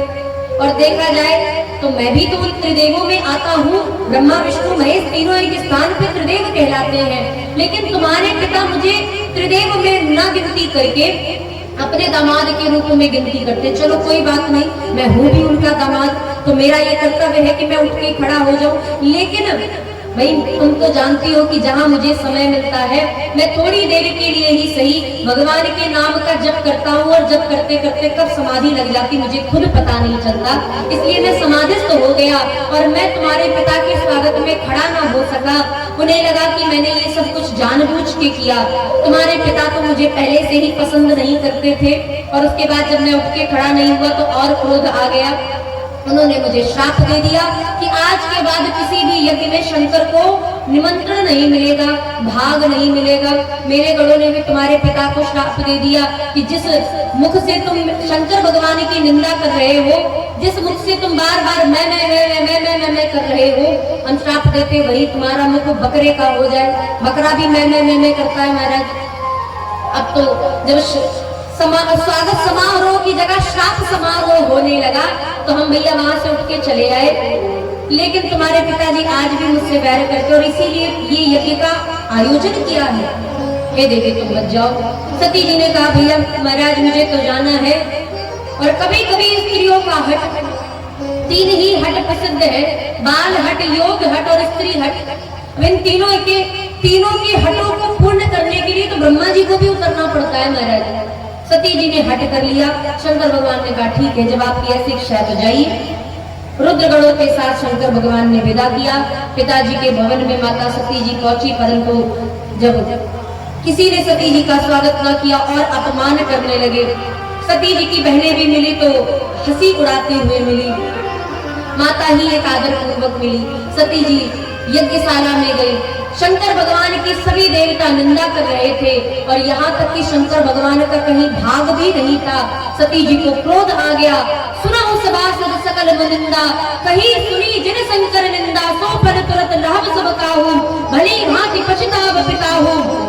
संत शंभु श्रीपति अववादा, सुनिए जहाँ तहाँ असी मर्यादा, काटिए तासु जीव जो बसाई, श्रवण मुनि नत चलिए पराई, जगदात्मा महेश पुरारी, जगत जनक सबके अधिकारी, पिता मंदमति निंदक देहि, दक्ष शुक्र संभव यादेहि। सती जी ने तुरंत सभी देवताओं को डांटते फटकारते हुए कहा, अरे सभासदों, तुम्हारी बुद्धि मारी गई है, मंदमती हो गए हो तुम लोग। शंकर भगवान की निंदा कर रहे हो, सुन रहे हो, बिना शंकर भगवान के यज्ञ में उपस्थित हुए हो। जिन जिन ने शंकर भगवान की निंदा की है वे सब आज इसी समय उस कर्म का फल प्राप्त करेंगे। अरे मैं देवताओं को क्या कहूँ, मेरे पिता स्वयं जो इस यज्ञ का आयोजन करने वाले हैं, अरे मैं अपने पिता की भी क्या निंदा करूं, वो तो मंदमती है, दक्ष शुक्र संभव यादेहि। मैं स्वयं ही एक शिव द्रोही की पुत्री हूँ, इसलिए मैं अपने शरीर का ही त्याग कर रही हूँ। और सती जी ने कहकर के योग से अग्नि को प्रकट करके योगाग्नि में अपने शरीर को भस्म कर दिया। नारद जी ने जाकर के समाचार दिया, रुद्रगणों को पता चला। रुद्रगणों ने शंकर भगवान के वहां उपस्थित न होने पर तुरंत उस यज्ञ को विध्वंस किया। भृगु जी ने 1000 भृगु गणों को प्रकट करके रुद्रगणों को भगाया। शंकर भगवान आए, वीरभद्र को भेजा। वीरभद्र ने सभी देवताओं को अंग भंग कर दिया महाराज। और उसी समय शंकर भगवान आए, देवताओं ने स्तुति की, प्रार्थना की। शंकर भगवान प्रसन्न हुए। गोस्वामी जी कहते हैं, सती मरत हरि सन वर मांगा, जन्म जन्म शिव पद अनुरागा, तई कारण हिमगिरि गृह जाई, जन्मी पार्वती तनु पाई। सती जी अपने शरीर का जब त्याग कर रही थी तब उन्होंने भगवान से वरदान मांगा था कि मेरे जितने भी जन्म हो मुझे शंकर भगवान ही पति के रूप में प्राप्त हो, ऐसा वरदान मांगा। इसीलिए माता सती जी पार्वती के रूप में प्रकट हुई। और जब पार्वती के रूप में जन्मी माता सती जी भोलेनाथ का ध्यान करने लगी, गोस्वामी जी कहते हैं कि माता पार्वती जी थोड़ा सा बड़ी हुई। नारद जी महाराज आए, पार्वती जी का नामकरण किया। नामकरण करने के पश्चात हिमाचल राज जी ने, पर्वत राज हिमाचल ने नारद जी से निवेदन किया कि महाराज नामकरण तो कर दिया, अब मेरी पुत्री के भाग्य में उसको वर कैसा मिलेगा, दूल्हा कैसा मिलेगा, ये भी बता दो। तब श्री नारद जी महाराज ने उसी समय पार्वती जी के भाग्य में मिलने वाले वर के बारे में बताया। सैल सुलक्षण सुता तुम्हारी, सुनो जी अब अवगुण द्विचारी। हे राजन, आपकी पुत्री बड़ी ही गुणवती है, लेकिन अब जो 2-4 अवगुण है उसे सुन लो। कौन कौन से अवगुण है? तो कहते हैं कि आपने तो अभी कहा महाराज आपकी पुत्री सर्वगुण संपन्न है, फिर आप कह रहे हो कि 2-4 अवगुण है, ये कैसे हो सकता है? नारद जी ने कहा महाराज पति के अवगुण भी पत्नी के ही कहलाते हैं, इसलिए इसके पति के अंदर अवगुण है। कौन कौन से? तो जोगी जटिल अकाम मन, नगन अमंगल वेश, अगुण अमान मातु पितु हीन, उदासीन सब संशय छीन। अगुण, पहला तो अवगुण ये होगा कि इसके पति के अंदर एक भी गुण नहीं होगा। अमान, महाराज कोई गुलाब का फूल चढ़ा दे तो भी प्रसन्न, और कोई धतूरा चढ़ा दे तो भी प्रसन्न। महाराज ना किसी भी प्रकार के मान अपमान की कोई आकांक्षा ही नहीं। अमान, मातु पितु हीना, माता पिता का अता पता नहीं होगा। उदासीन रहने वाले, सब संशय से हीन, किसी भी प्रकार का संसारिक मोह नहीं होगा, संशय नहीं होगा। योगी होंगे, जटाओं को धारण करने वाले, अकाम मन में किसी प्रकार की आकांक्षा नहीं होगी। नग्न अमंगल वेश, जो सबसे बड़ा अवगुण होगा वो ये होगा कि वस्त्र ही धारण नहीं करेंगे महाराज। और अमंगल वेश मतलब शमशान घाट की चिता की भस्म को रमाने वाले, नरमुंडों की माला को धारण करने वाले अमंगली वेश होंगे। अब तो हिमाचल राज जी को बड़ी चिंता हो गई, मेरी पुत्री इतनी सुंदर, इतने इसके अंदर गुण, और इसको पति मिलेगा अवगुणी। महाराज कोई तो उपाय होगा, कोई पूजा पाठ। नारद जी ने कहा हाँ एक उपाय है। क्या? जो तप करे कुमारी तुम्हारी, अगर तुम्हारी पुत्री तपस्या करे तो निश्चित है कि इसे सुंदर वर मिलेगा। ऐसा भी होता है ना महाराज की पंडित जी से स्वयं पूजा करवा ली जाती है और दक्षिणा दे दी जाती, महाराज जी आप पाठ कर लो, आप जाप कर लो, हम दक्षिणा दे रहे हैं। ऐसा भी होता है। हिमाचल राज जी ने कहा महाराज कुछ ऐसा उपाय बताओ। नारद जी ने कहा ऐसा कोई उपाय ही नहीं है, अगर होता तो आपकी पुत्री के भाग्य के लिए मैं स्वयं पूजा कर देता, कोई हवन करा देता, आप दक्षिणा दे देते मुझे। लेकिन नहीं, जो तप करे कुमारी तुम्हारी ही पुत्री को तपस्या करना पड़ेगा। नारद जी कह के तो चले गए। माता पिता को चिंता। दूसरे दिन माता पार्वती जी ने आके अपने स्वप्न को सुनाया, महाराज मुझे स्वप्न में एक सुंदर श्वेत वस्त्रों को धारण करने वाला एक सुंदर सा ब्राह्मण बालक ने बड़ा सुंदर उपदेश दिया है। उन्होंने कहा है कि मैं तपस्या करने जाऊं, बस आपसे आज्ञा चाहिए, आशीर्वाद चाहिए। माता पिता ने तुरंत आशीर्वाद दिया। माता पार्वती जी तपस्या करने के लिए चल पड़ी। धरियो मां प्राण पति चरना, धरियो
चरना जाई विपिन लागी तप करना। अति सुकुमार न तन तप जोगु, अति सुकुमार है, शरीर तप के योग्य नहीं है, परंतु फिर भी पति के चरणों का स्मरण करके माता सती जी अर्थात माता पार्वती जी तपस्या करने लगी। और तपस्या करते करते माता पार्वती जी ने अपने शरीर का माता पार्वती जी को अपने शरीर का भान ही न रहा। भोलेनाथ के चरणों में ऐसा मन लगा, आकाशवाणी हुई, हे देवी आपने जैसी आज तपस्या की है ऐसी तपस्या आज तक बड़े बड़े ऋषि मुनि महात्मा हुए परंतु उन्होंने नहीं की। इसलिए हे देवी आपकी मनोकामना अब बहुत जल्द पूर्ण होगी। आपके पिताजी जब आपको बुलाने आए तो अपने घर चले जाइएगा और आज जब सप्तऋषिगण मिल जाए तब समझ जाइएगा कि आपको अब भोलेनाथ बहुत जल्द मिलने वाले हैं। आकाशवाणी हुई, पार्वती जी फिर से तपस्या में संलग्न हो गई। गोस्वामी जी महाराज कहते हैं, उमा चरित सुंदर मैं गावा, सुनहु शंभु कर चरित सुहावा, जब ते सती जाए तनु त्यागा, तब ते शिव मन भयो विरागा। जपई सदा रघुनायक नामा, भगवान का नाम जप करने लगे। सुख आए तो भी नाम जप करना चाहिए और दुख आए तब भी नाम जप करना चाहिए। संसार का नियम बड़ा विचित्र है। दुख आता है तो राम जी याद आते हैं और सुख आता है तो काम जी याद आते हैं। सुख आया तो सारी कामनाएं प्रकट हो जाती हैं। महाराज बंगला बना लो, गाड़ी भी 4 पहिया की ले लो, दूसरी जगह प्रॉपर्टी भी ले लो, सोना चांदी भी खरीद लो। ये नहीं होगा कि लोग कुछ दान कर दे, हाँ ये मत कहो महाराज। ये नहीं होगा कि गौशाला में जाकर के थोड़ी देर गौ सेवा कर दे, चारा खिला दे, गोबर उठा दे, महाराज गौ सेवा की साफ सफाई कर दे, मंदिर में चले जाए, मंदिर की साफ सफाई कर दे। सुख आता है तो मनुष्य सबसे पहले भगवान को भूल जाता है और दुख आता है तो सबसे पहले भगवान ही याद आते हैं। कौन से मंदिर चले जाए महाराज, कहाँ पे घंटी बांध आए, कहाँ पे लड्डू चढ़ाने से मनोकामना पूरी होती हो। अगर आधा किलो लड्डू चढ़ाने से मनोकामना पूरी होती तो 1 किलो लड्डू चढ़ाएंगे। अगर छोटी सी घंटी बांधने से मनोकामना होती तो हम घंटा बांधेंगे महाराज। भगवान याद आते हैं फिर। अरे तो जब सुख में सुमिरन करेंगे भगवान का तो दुख क्यों होगा? दुख होगा ही नहीं महाराज।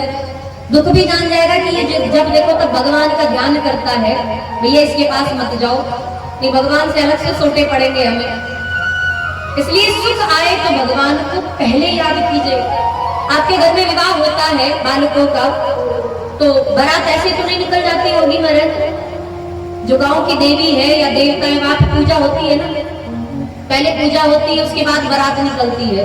दुल्हन आती है घर में तो पहले कुल की देवी की पूजा होती है, ग्राम के देवता की पूजा होती है। और अगर ना करो तो भगवान तुमसे मांगेंगे थोड़ी ना कि भैया 2 किलो लड्डू चढ़ाओ, तुम्हारे घर में बहू आई है, ऐसा तो नहीं कहेंगे महाराज। कुल देवी ये तो नहीं कहेंगे कि दीपक नहीं जलाओगे तो फिर हम बुरा मान जाएंगे, ना करो पूजा। लेकिन जिसने भी बहू के आने पर, बेटे की बारात ले जाने पर पूजा नहीं की, फिर वो तो उसका परिणाम जानते हैं। ऐसे ही अच्छे कार्य करने से पहले भी भगवान को याद करो, और अच्छा कार्य हो जाए यानी घर पे बहू आ जाए तो भी भगवान को याद करो, यही तो नियम है। ऐसे ही जीवन में सुख आए तो भी भगवान को याद करो, और दुख आए तो भले मत याद करो महाराज। अच्छा ये बताओ, किस किस के घर में सुख ज्यादा दिन रहा है? किसी के घर रहा 1 साल तक डेरा डाल लिया हो, आहा महाराज 1 साल तक तो सुख गया ही नहीं, दुख आया ही नहीं। अच्छा लोगों को ये लगता है कि हमारे घर में सुख आता है तो बड़ी जल्दी चला जाता है, लेकिन पड़ोस के घर में जब से सुख आया है तब से गया ही नहीं। सबको यही लगता है महाराज पड़ोसी ज्यादा सुखी है, रिश्तेदार ज्यादा सुखी है, यही लगता है। लेकिन ऐसा नहीं है, जितने दिन सुख रहता है उतने ही दिन दुख भी रहता है। पर अंतर क्या है, सुख में हम बड़े हंसते मुस्कुराते हुए समय को काट लेते हैं, लेकिन जब दुख का समय आता है तो घड़ी देखते हैं, दिन देखते हैं, पंचांग देखते हैं, मुहूर्त देखते हैं, कुंडली देखने लग जाते हैं कि कौन सा बुरा नक्षत्र चल रहा है महाराज, कौन सी घड़ी चल रही है बुरी, कौन सा नक्षत्र की कौन सी पूजा करवा ले तो दुख समाप्त हो जाए। अरे भाई सुख अगर 10 दिन रहा है तो दुख भी 10 दिन ही रहेगा। चिंता मत करो कि आया है तो चला जाए, आया है तो रह जाएगा। यही तो समय की खासियत है कि समय कभी रुकता नहीं है। और कभी भी जीवन में दुख आए, एक बात हमेशा याद रखना कि ये वक्त भी गुजर जाएगा, ये समय भी बीत जाएगा। दुख आया है तो भी जाएगा, और सुख आया है तो कौन सा आपके बुलाने से रुक जाएगा महाराज, वो भी तो जाएगा ही, उसको भी तो जाना है। तो शंकर भगवान जब माता सती जी ने अपने शरीर का त्याग किया, अभी तक थोड़ा बहुत भजन करते थे, सती जी से थोड़ी बात करते थे, थोड़ा भजन करते थे, थोड़ी चर्चा करते थे, थोड़ा भजन करते थे, थोड़ा सत्संग करते थे, थोड़ा नाम जप करते थे। लेकिन जब से सती जी चली गई भोलेनाथ तो राम नाम में ही लग गए। सबसे पहले राम जी को याद किया, दुख आया तो राम जी को याद किया, और जब पार्वती जी से विवाह हो गया तो भी राम जी को याद करते हैं भोलेनाथ। राम जी का नाम लेना शुरू किया, भगवान प्रसन्न हुए, अति प्रसन्न हुए, राम जी प्रकट हुए। बोलिए राघवेंद्र सरकार की। महाराज समय तो इतनी जल्दी भाग रहा है मानो 2-4 घोड़े नहीं 12-15 घोड़े पर सवार होकर के आया है।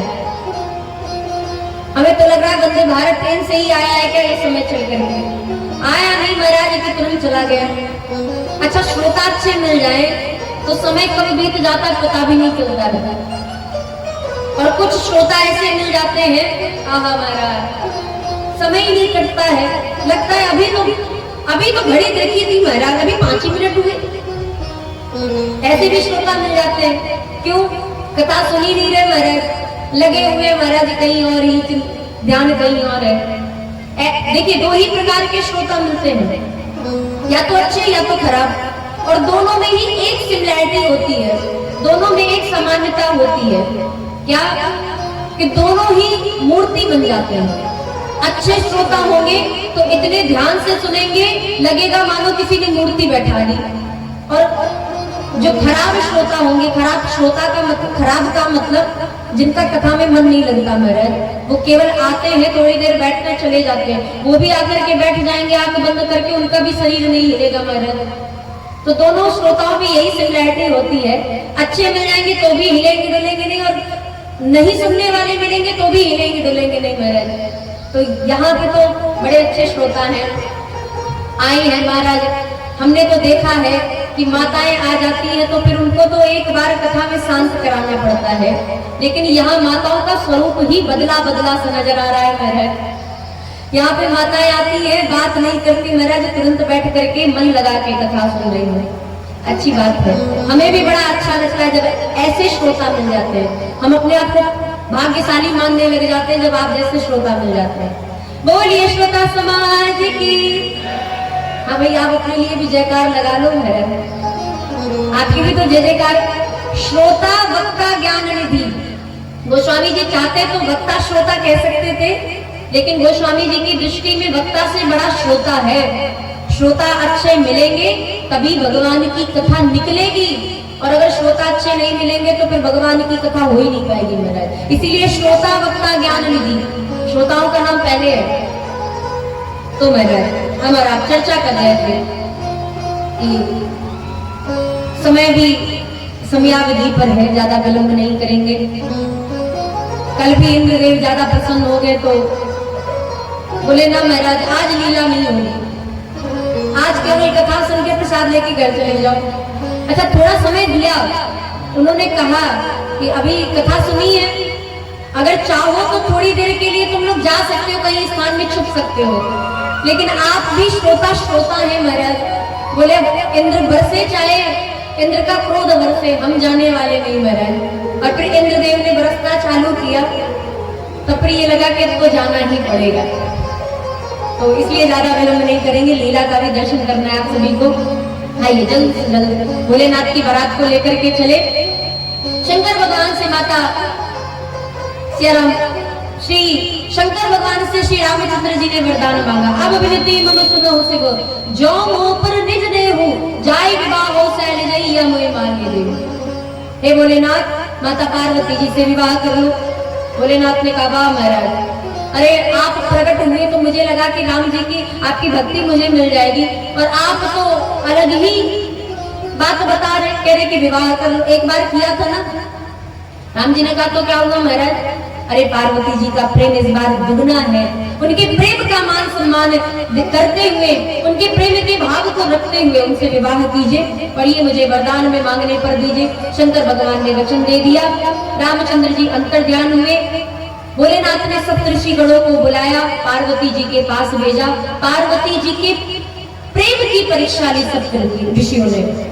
पार्वती जी की परीक्षा नहीं ली, पार्वती जी के प्रेम की परीक्षा लेकर के सप्तऋषिगण आए। भोलेनाथ को पार्वती जी के प्रेम के बारे में बताया। प्रभु, अब की बार तो माता पार्वती जी का प्रेम प्रेम नहीं है, अब तो उनका संकल्प हो चुका है कि जन्म जन्म लगी रगर हमारी, बरऊ शंभु नत रहूं कुमारी। इसलिए अब आप विलंब मत कीजिए, माता पार्वती जी से विवाह करके हम सभी भक्तों को नैनों का सुख प्रदान कीजिए। इस प्रकार कहते सप्तऋषिगण चले गए। भोलेनाथ तो माता पार्वती जी के प्रेम को सुनकर के बड़े प्रसन्न हुए, परंतु मन को संभाला और राम जी का नाम का जप किया। राम नाम जप करते ही भोलेनाथ की फिर समाधि लग गई। इधर तारकासुर ने ब्रह्मा जी से वरदान मांगा कि भोलेनाथ के प्रथम पुत्र से ही मेरी मृत्यु हो। ब्रह्मा जी ने वरदान दिया और तारकासुर ने सबसे पहले अटैक बोला स्वर्गलोक पे। महाराज, हमारे भारत का भी स्वर्ग है। कौन सा स्वर्ग? भारत का स्वर्ग क्या है महाराज? स्वर्ग की धरती कश्मीर। तो जैसे देवताओं पर महाराज कोई राक्षस अगर बलवान हो जाते हैं तो स्वर्ग पर धावा बोलते हैं, ऐसे ही कश्मीर में धावा बोल देते हैं जब बलवान हो जाते हैं महाराज। वो भी तो हमारे भारत का स्वर्ग है। अभी आपने पहलगाम में जो अटैक हुआ वो तो आपने देखा ही होगा। तो ऐसे देवताओं के भी उस पहलगाम में अर्थात उस स्वर्ग में अटैक हुआ महाराज तारकासुर।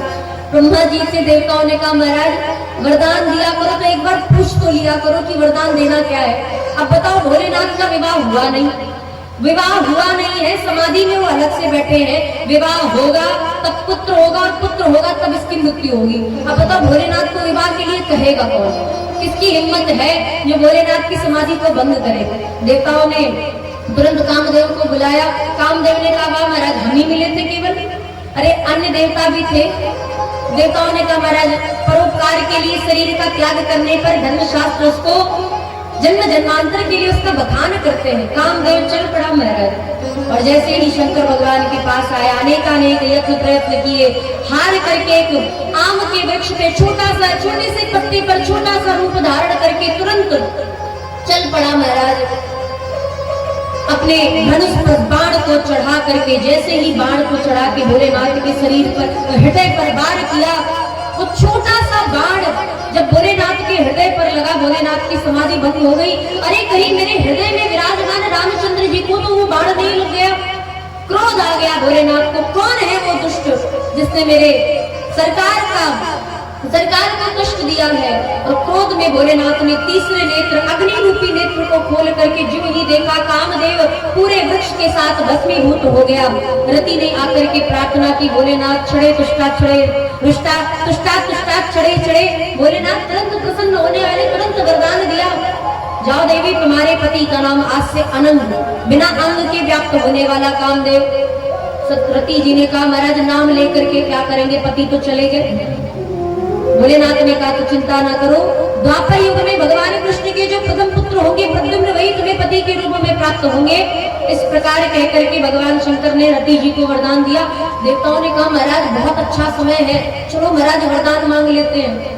ब्रह्मा जी को आगे करके सभी देवता पहुंचे, शंकर भगवान के चरणों में जाके निवेदन किया, प्रभु सबका विवाह हुआ है, सभी देवता अपनी देवियों के साथ रहते हैं, आप अकेले कैलाश पर्वत पे रहते हो, हमें अच्छा नहीं लगता है, इसलिए आपसे निवेदन है कि आप भी विवाह कर लो। शंकर भगवान ने कहा हमारे लिए आपको चिंता नहीं हो रही है, ये मत समझना कि आप मेरे लिए चिंतित हो। बोलिए भक्तवत्सल भगवान की। उसी समय ब्रह्मा जी आए, ब्रह्मा जी ने निवेदन किया कि भोलेनाथ ने कहा महाराज आप मेरे लिए इतने तो चिंतित नहीं हो, परंतु हाँ हमें पता है कि तारकासुर का वध करना है, इसलिए हम राम जी को मैंने वचन दे रखा है, इसलिए हम विवाह अवश्य करेंगे। जाइए आप लोग तैयारी कीजिए। देवता आए महाराज, दूल्हे से ज्यादा तो बराती तैयार हो जाते हैं महाराज। दूल्हा तैयार हो जाए ना, बरातियों को लगता है बारात कितने बजे निकलनी है, बोले 5 बजे, तो 3 बजे से तैयार होना शुरू। अब दूल्हा सरकार बैठे, बराती पहले तैयार होकर के आ गए। भूत प्रेतों ने कहा वाह महाराज सचमुच में देवता तो, अरे दूल्हा बैठा हुआ है और ये बराती अपना सज के, ये बताओ बिन दूल्हे की बारात कहीं देखी है? अरे दूल्हा ना हो तो बारात का कोई सम्मान नहीं करेगा, जाओ जाकर के देखो महाराज। देवताओं ने कहा आपने तो बताया नहीं तो हमने कब कर देते आकर के दूल्हा सरकार का। भूत प्रेतों ने कहा रहने दो महाराज, हमारा भी विवाह हुआ था, कभी हम भी दूल्हा बने थे, हम स्वयं भोलेनाथ का श्रृंगार कर लेंगे, आप रहने दो। और उसी समय देवता आए और देवताओं ने मिलकर के महाराज सियाराम, भूत प्रेतों ने मिलकर के भोलेनाथ का श्रृंगार किया। शिव ही संभुगन करे श्रृंगारा, जटा मुकुट अहि मोर सवारा। भोलेनाथ का दिव्याति दिव्य श्रृंगार, आहा भूत प्रेत श्रृंगार करेंगे तो अपनी जैसा बनाएंगे ना महाराज। अब देवता तो बना नहीं देंगे, देवता होते तो देवता बनाते, भूत प्रेत है इसलिए भूत प्रेत के ही तरीके से श्रृंगार किया। जटा को खोल करके भोलेनाथ को स्नान किया, गंगा से स्नान करके भोलेनाथ को सुंदर सा पाउडर लगाया। कैसा पाउडर? जलती हुई चिता की राख को लाए और भोलेनाथ के शरीर पर लगा दिया, यही सुंदर सा। अच्छा भोलेनाथ है बड़े गोरे, लेकिन ये चिता की भस्म लगा लेते तो इसलिए सांवले से नजर आते हैं महाराज। कर्पूर गौरम करुणावतारम, ऐसा स्वरूप है भोलेनाथ का। तो चिता की भस्म लगा करके भोलेनाथ का सुंदर सा पाउडर लगा करके सुंदर सा मेकअप किया। ठाकुर जी ने कानों में महाराज कुंडल की जगह, भोलेनाथ ने कानों में कुंडल की जगह बिच्छुओं को धारण किया, हाथ में कंगन की जगह सर्पों को धारण किया। यज्ञोपवीत की जगह भोलेनाथ ने सर्प को ही यज्ञोपवीत बना करके पहन लिया। पुष्पों की माला की जगह नरमुंडों की माला को धारण कर लिए। मुकुट की जगह महाराज सर्प जटाओं को समेट करके उसमें एक सर्प को लपेट करके उसके मुख पर मणि को रख करके मणि वाला मुकुट पहना दिया महाराज। एक ने कहा भैया इतने सुंदर दूल्हा को अगर किसी ने डायरेक्ट देख लिया तो नजर लगा देंगे। देवताओं ने कहा महाराज ऐसा दूल्हा अगर किसी को दिख जाए तो उसे नजर लगाएगा कि उसे खुद बलैया लग जाएगी महाराज, उसे खुद नजर लग जाएगी। ऐसे दूल्हे को देख करके कौन नजर उतारेगा? तो भूत प्रेतों ने कहा ऐसा करो कि हमारे दूल्हा सरकार का मौल से चेहरा ढक दो। तो जो सांप का मुकुट पहनाया था, उसी सांप के शरीर में छोटे छोटे सर्प के जो बच्चे होते हैं, उनके मुख को उन्हीं के सर्पों के शरीर में लगा दिया। अब महाराज टेढ़े मेढ़े सर्प भोलेनाथ के चेहरे पर लटकने लगे, चेहरा ढक गया। सुंदर सी बागंबर पहन करके पाँव में महाराज पायल की जगह सर्प को लपेट करके हाथ में त्रिशूल और डमरू को धारण करके जैसे ही भोलेनाथ उठ करके खड़े हुए, हाँ महाराज, भूत प्रेत कह रहे वाह महाराज, हम तो इतने सुंदर मेकअप आर्टिस्ट हमें तो पता ही नहीं था, आज पता चला। अरे हमें कोई बुलाता नहीं है, नहीं तो हम भी अच्छा मेकअप कर सकते हैं। देवता आए, भगवान विष्णु ने भोलेनाथ का स्वरूप देखा, कान पकड़ लिया, बोले महाराज अगर इनके साथ गए तो ना तो इनका सम्मान होगा, 4 डंडे अलग से हमें पड़ जाएंगे। भूतों को देख करके कोई स्वागत तो करता नहीं है, जय हनुमान ज्ञान गुण सागर, यही तो होता है महाराज। इसलिए ऐसा करो कि चलो महाराज अपने समाज को लेकर के, और विष्णु भगवान सभी के अपने अपने समाज को लेकर के आगे चले। देवताओं का समाज अलग है, देवियों का अलग, गंधर्वों का अलग, किन्नरों का अलग, सिद्ध का अलग, चारण का अलग, देवताओं का अलग, ऋषियों का अलग, और सभी अपने अपने समाज को लेकर के जब आगे बढ़ गए तो भोलेनाथ के बारात में 2-4 भूत प्रेत बचे जो मेकअप आर्टिस्ट थे महाराज। भोलेनाथ ने कहा ऐसे तो नहीं चलेगा महाराज, भृंगी को बुलाया और शिंगी को बुला करके भृंगी को बजा करके महाराज जैसे ही भूत प्रेतों को आवाज लगाई, टेर लगाई है, सारे भूत प्रेत विश्व के, कोई पीपल के पेड़ पर, कोई बरगद के पेड़ पर, कोई किसी के शरीर पर, कोई शमशान घाट पे, कोई अशुद्ध स्थान पर, महाराज ऐसे ऐसे भूत प्रेत अपने पूरे परिवार के साथ चले आए। पहली बार तो भूत प्रेतों को निमंत्रण दिया गया है, और महाराज नाचते गाते हुए भूत प्रेत आए। भोलेनाथ ने कहा हाँ महाराज ऐसे नाचते गाते चलना है, और भोलेनाथ सज धज करके अपनी बारातियों के साथ चले। कैसे चले महाराज, आइए और आप भी दर्शन करें। सजे रहे भोले बाबा निराले दूल्हे में, सजे रहे भोले बाबा निराले दूल्हे में, सजे रहे भोले बाबा निराले दूल्हे, सजे रहे भोले बाबा निराले दूल्हे में, सजे रहे भोले बाबा निराले दूल्हे में, मतवाले दूल्हे में, निराले दूल्हे में, मतवाले, निराले दूल्हे में, मतवाले दूल्हे में, निराले दूल्हे में, सजे रहे भोले बाबा निराले दूल्हे में, सजे रहे भोले बाबा।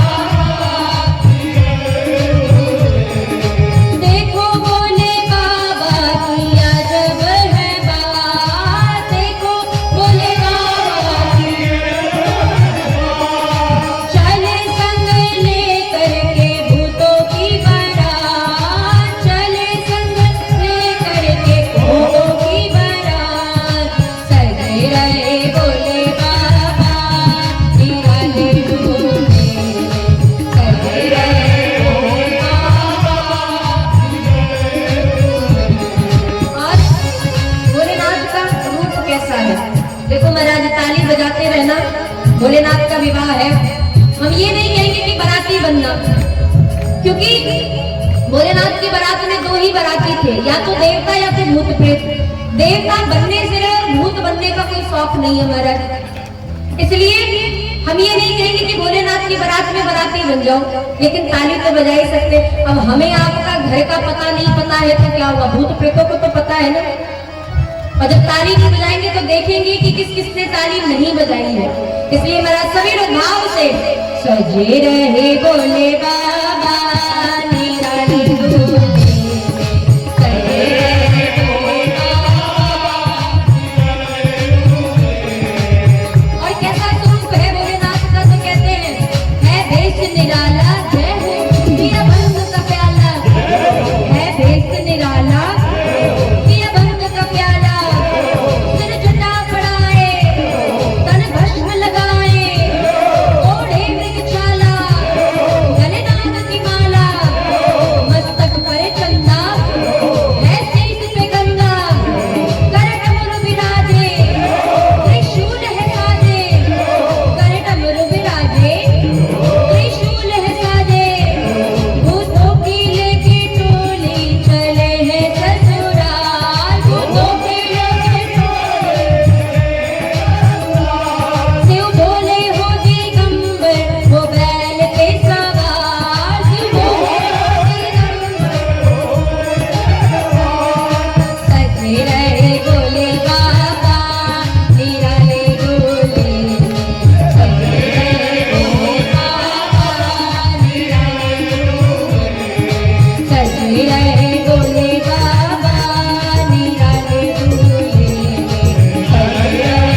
कहते हैं कोई नाचे गावे, कोई ढोल बजावे, कोई मुंह पिचकावे, कोई भाव बतावे, कोई कद में छोटा, कोई एकदम मोटा, कोई दो सिर वाला, कोई एकदम काला, कोई तन का लंबा, कोई तार का खंबा, कोई एकदम काला, कोई दो सिर वाला, भूतों की पलटन आ गई है पलटन, ले भांग का गट्टा, लेकर सिलबट्टा, सब पीस रहे हैं वो भक्का भक्का, कोई कूदे छमछम, कोई नाचे छमछम, कोई बोले बम बम, कोई नाचे छमछम, भूतों की लेके टोली चले हैं ससुराल, भूतों की लेके टोली,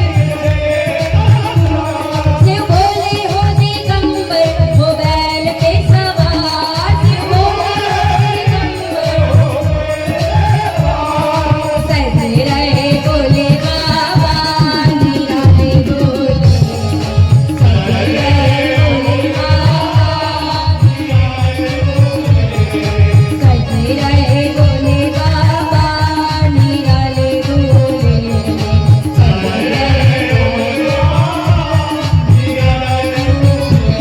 निराले भोले में मतवाले भोले में, निराले भोले में मतवाले भोले में,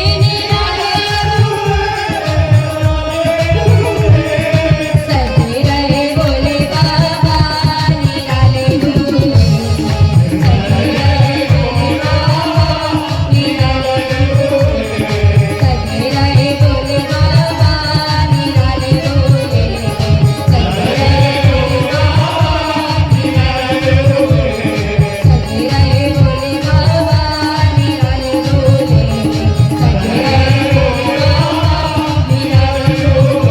निराले भोले, मतवाले भोले, निराले भोले। बोले भूत बाबन भोलेनाथ की। श्री शंकर भगवान बढ़िया से सज करके चले महाराज। भोलेनाथ की बारात जब चली, देवताओं का तो बड़ा स्वागत हुआ। हर नगर के बाहर बरातियों का स्वागत हुआ, और जैसे ही भूत प्रेत आते हैं महाराज, सब हनुमान चालीसा का पाठ शुरू कर देते हैं। अब भोलेनाथ की बारात चली, बरातियों का स्वागत सत्कार हिमाचल राज्य की नगरी में अगवानी करने वालों ने बड़े भाव से किया। बड़े दिव्य भाव से सब स्वागत कर रहे बराती का। और जब भगवान विष्णु आए, पहले तो इंद्र आए, और इंद्र के आते ही सबको लगा कि लगता है दूल्हा सरकार यही है। वो महाराज ऐरावत हाथी पर बैठे इंद्र तुरंत हाथी से उतर के आए और हाथ जोड़ के कहा, महाराज एक बार विवाह हो चुका है, दूसरी बात हम कोई दूल्हा सरकार नहीं, दूल्हा सरकार के सेवक हैं। अगवानी करने वाले अचंभित बोले, वाह महाराज, दूल्हा सरकार के सेवक ऐरावत हाथी पर। अरे सेवक इतने ठाट बाट है तो स्वामी के क्या ठाट बाट होंगे। अब महाराज भगवान विष्णु आए, और विष्णु भगवान को देख करके सब तो चरणों में ही लेट गए। आइए आइए दूल्हा सरकार। भगवान विष्णु भी मंद मंद मुस्कुराते हुए आए, बोले दूल्हा तो हम नहीं है, लेकिन हाँ दूल्हा के बराबर ही मानना, दूल्हा के परम मित्र है, घनिष्ठ मित्र, बेस्ट फ्रेंड है महाराज, स्वागत अच्छे से करना। एक ने कहा, भैया अब इसी से अंदाजा लगा लो, दूल्हा सरकार के बेस्ट फ्रेंड इतने सुंदर है, इसका मतलब दूल्हा सरकार भी इतने सुंदर होंगे। भगवान विष्णु ने बुलाया पास में, दबाव दिया। बोले क्या? बोले दूल्हा सरकार इतने सुंदर है कि उनकी सुंदरता के आगे कोई टिक ही नहीं सकता, इसलिए बड़े सावधानी से खड़े रहना महाराज, क्योंकि ऐसे दूल्हा सरकार की सुंदरता को देख करके पता नहीं कितने भाग खड़े होंगे महाराज। ऐसा कहके बोले भगवान विष्णु तो चले गए। बराती अगवानियों को समझ में नहीं आई बात। अगवानी कहे कि महाराज इतने सुंदर है, जो उनकी सुंदरता के आगे कोई टिक नहीं सकता। अब 2 किलोमीटर पीछे बारात है, और 2 किलोमीटर पीछे से ही महाराज धूल उड़ना शुरू, आंधी आना शुरू। जो नए नए बच्चे रहते ना जवान, उनकी नजरें बहुत तेज होती हैं। अब इन्होंने देख लिया कि आंधी के पीछे कोई देवता नहीं आ रहे, कोई दूल्हा नहीं आ रहे, बरातियों उस आंधी के पीछे कोई दूल्हा सरकार नहीं आ रहे। कौन आ रहे हैं? बरातियों के पीछे तो महाराज पूरी यमराज की फौज आ रही है। अब बाराती में जो अगवानी करने वाले बालक थे सब दौड़ते भागते हुए अपने घर में जाके छुप गए, माताओं की आंचल में छुप गए। माताओं ने पूछा क्या बात है? बालक कहते हैं मैया पार्वती जी के विवाह को वही देख पाएंगे जिनके बड़े पुण्य होंगे। माताओं ने कहा क्यों?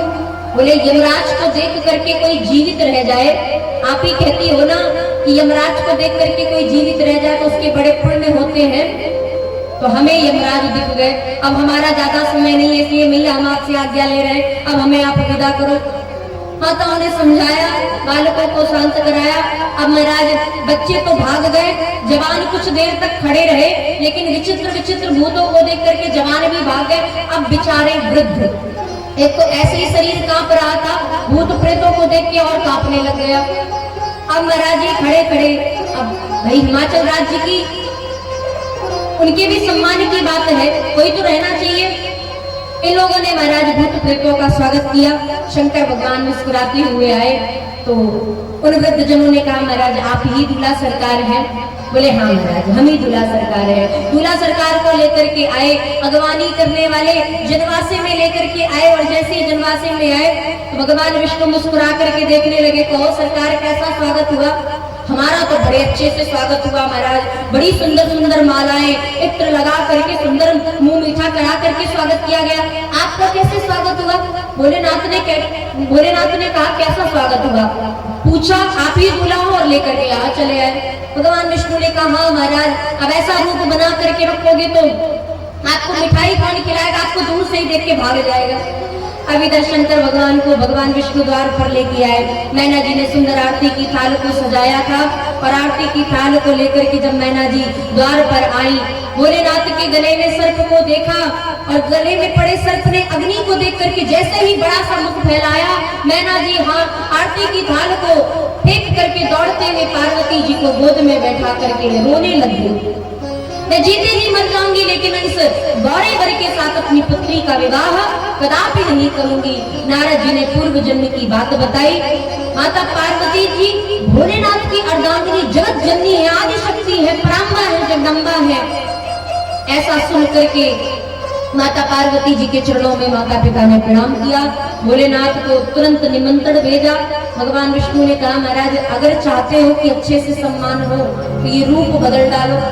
भोलेनाथ ने उसी समय कर्पूर गौरम करुणावतारम संसार सारम भुजगेंद्रहारम ऐसा रूप बनाया, सुंदर सा पीतांबर धारण किया, हाथ में डमरू और त्रिशूल को लेकर के सुंदर से सोने के मुकुट को धारण करके, कानों में सोने के कुंडल, हाथों में सोने के कंकण को धारण करके, सुंदर सुंदर मड़ियों की माला को धारण करके जब भोलेनाथ द्वार पर आए, मैना जी तो रीझ गई भोलेनाथ के रूप को देख करके, और तुरंत स्वागत करके भवन के भीतर लेकर के आई। ब्रह्मा जी के सानिध्य में, अग्निदेव के सानिध्य में, 33 करोड़ देवताओं के सानिध्य में। एक बात याद रखिएगा महाराज, जो आजकल के नवयुवक भाईगण हैं ये सोशल मीडिया के माध्यम से सोचते हैं कि 33 कोटि का मतलब 33 प्रकार के देवता है। 33 प्रकार के देवता नहीं है महाराज, 33 करोड़ के 33 करोड़ देवता हैं। कोटि का मतलब संस्कृत में करोड़ होता है। कोटि कोटि प्रणाम मतलब कहते ना महाराज, कोटि कोटि प्रणाम मतलब करोड़ करोड़ बार प्रणाम। अब प्रकार प्रकार से प्रणाम थोड़ी ना कर रहे कि कोटि कोटि प्रकार का मतलब कोटि कोटि प्रकार से प्रणाम कर रहे, नहीं महाराज। कोटि कोटि प्रणाम मतलब करोड़ों करोड़ों बार।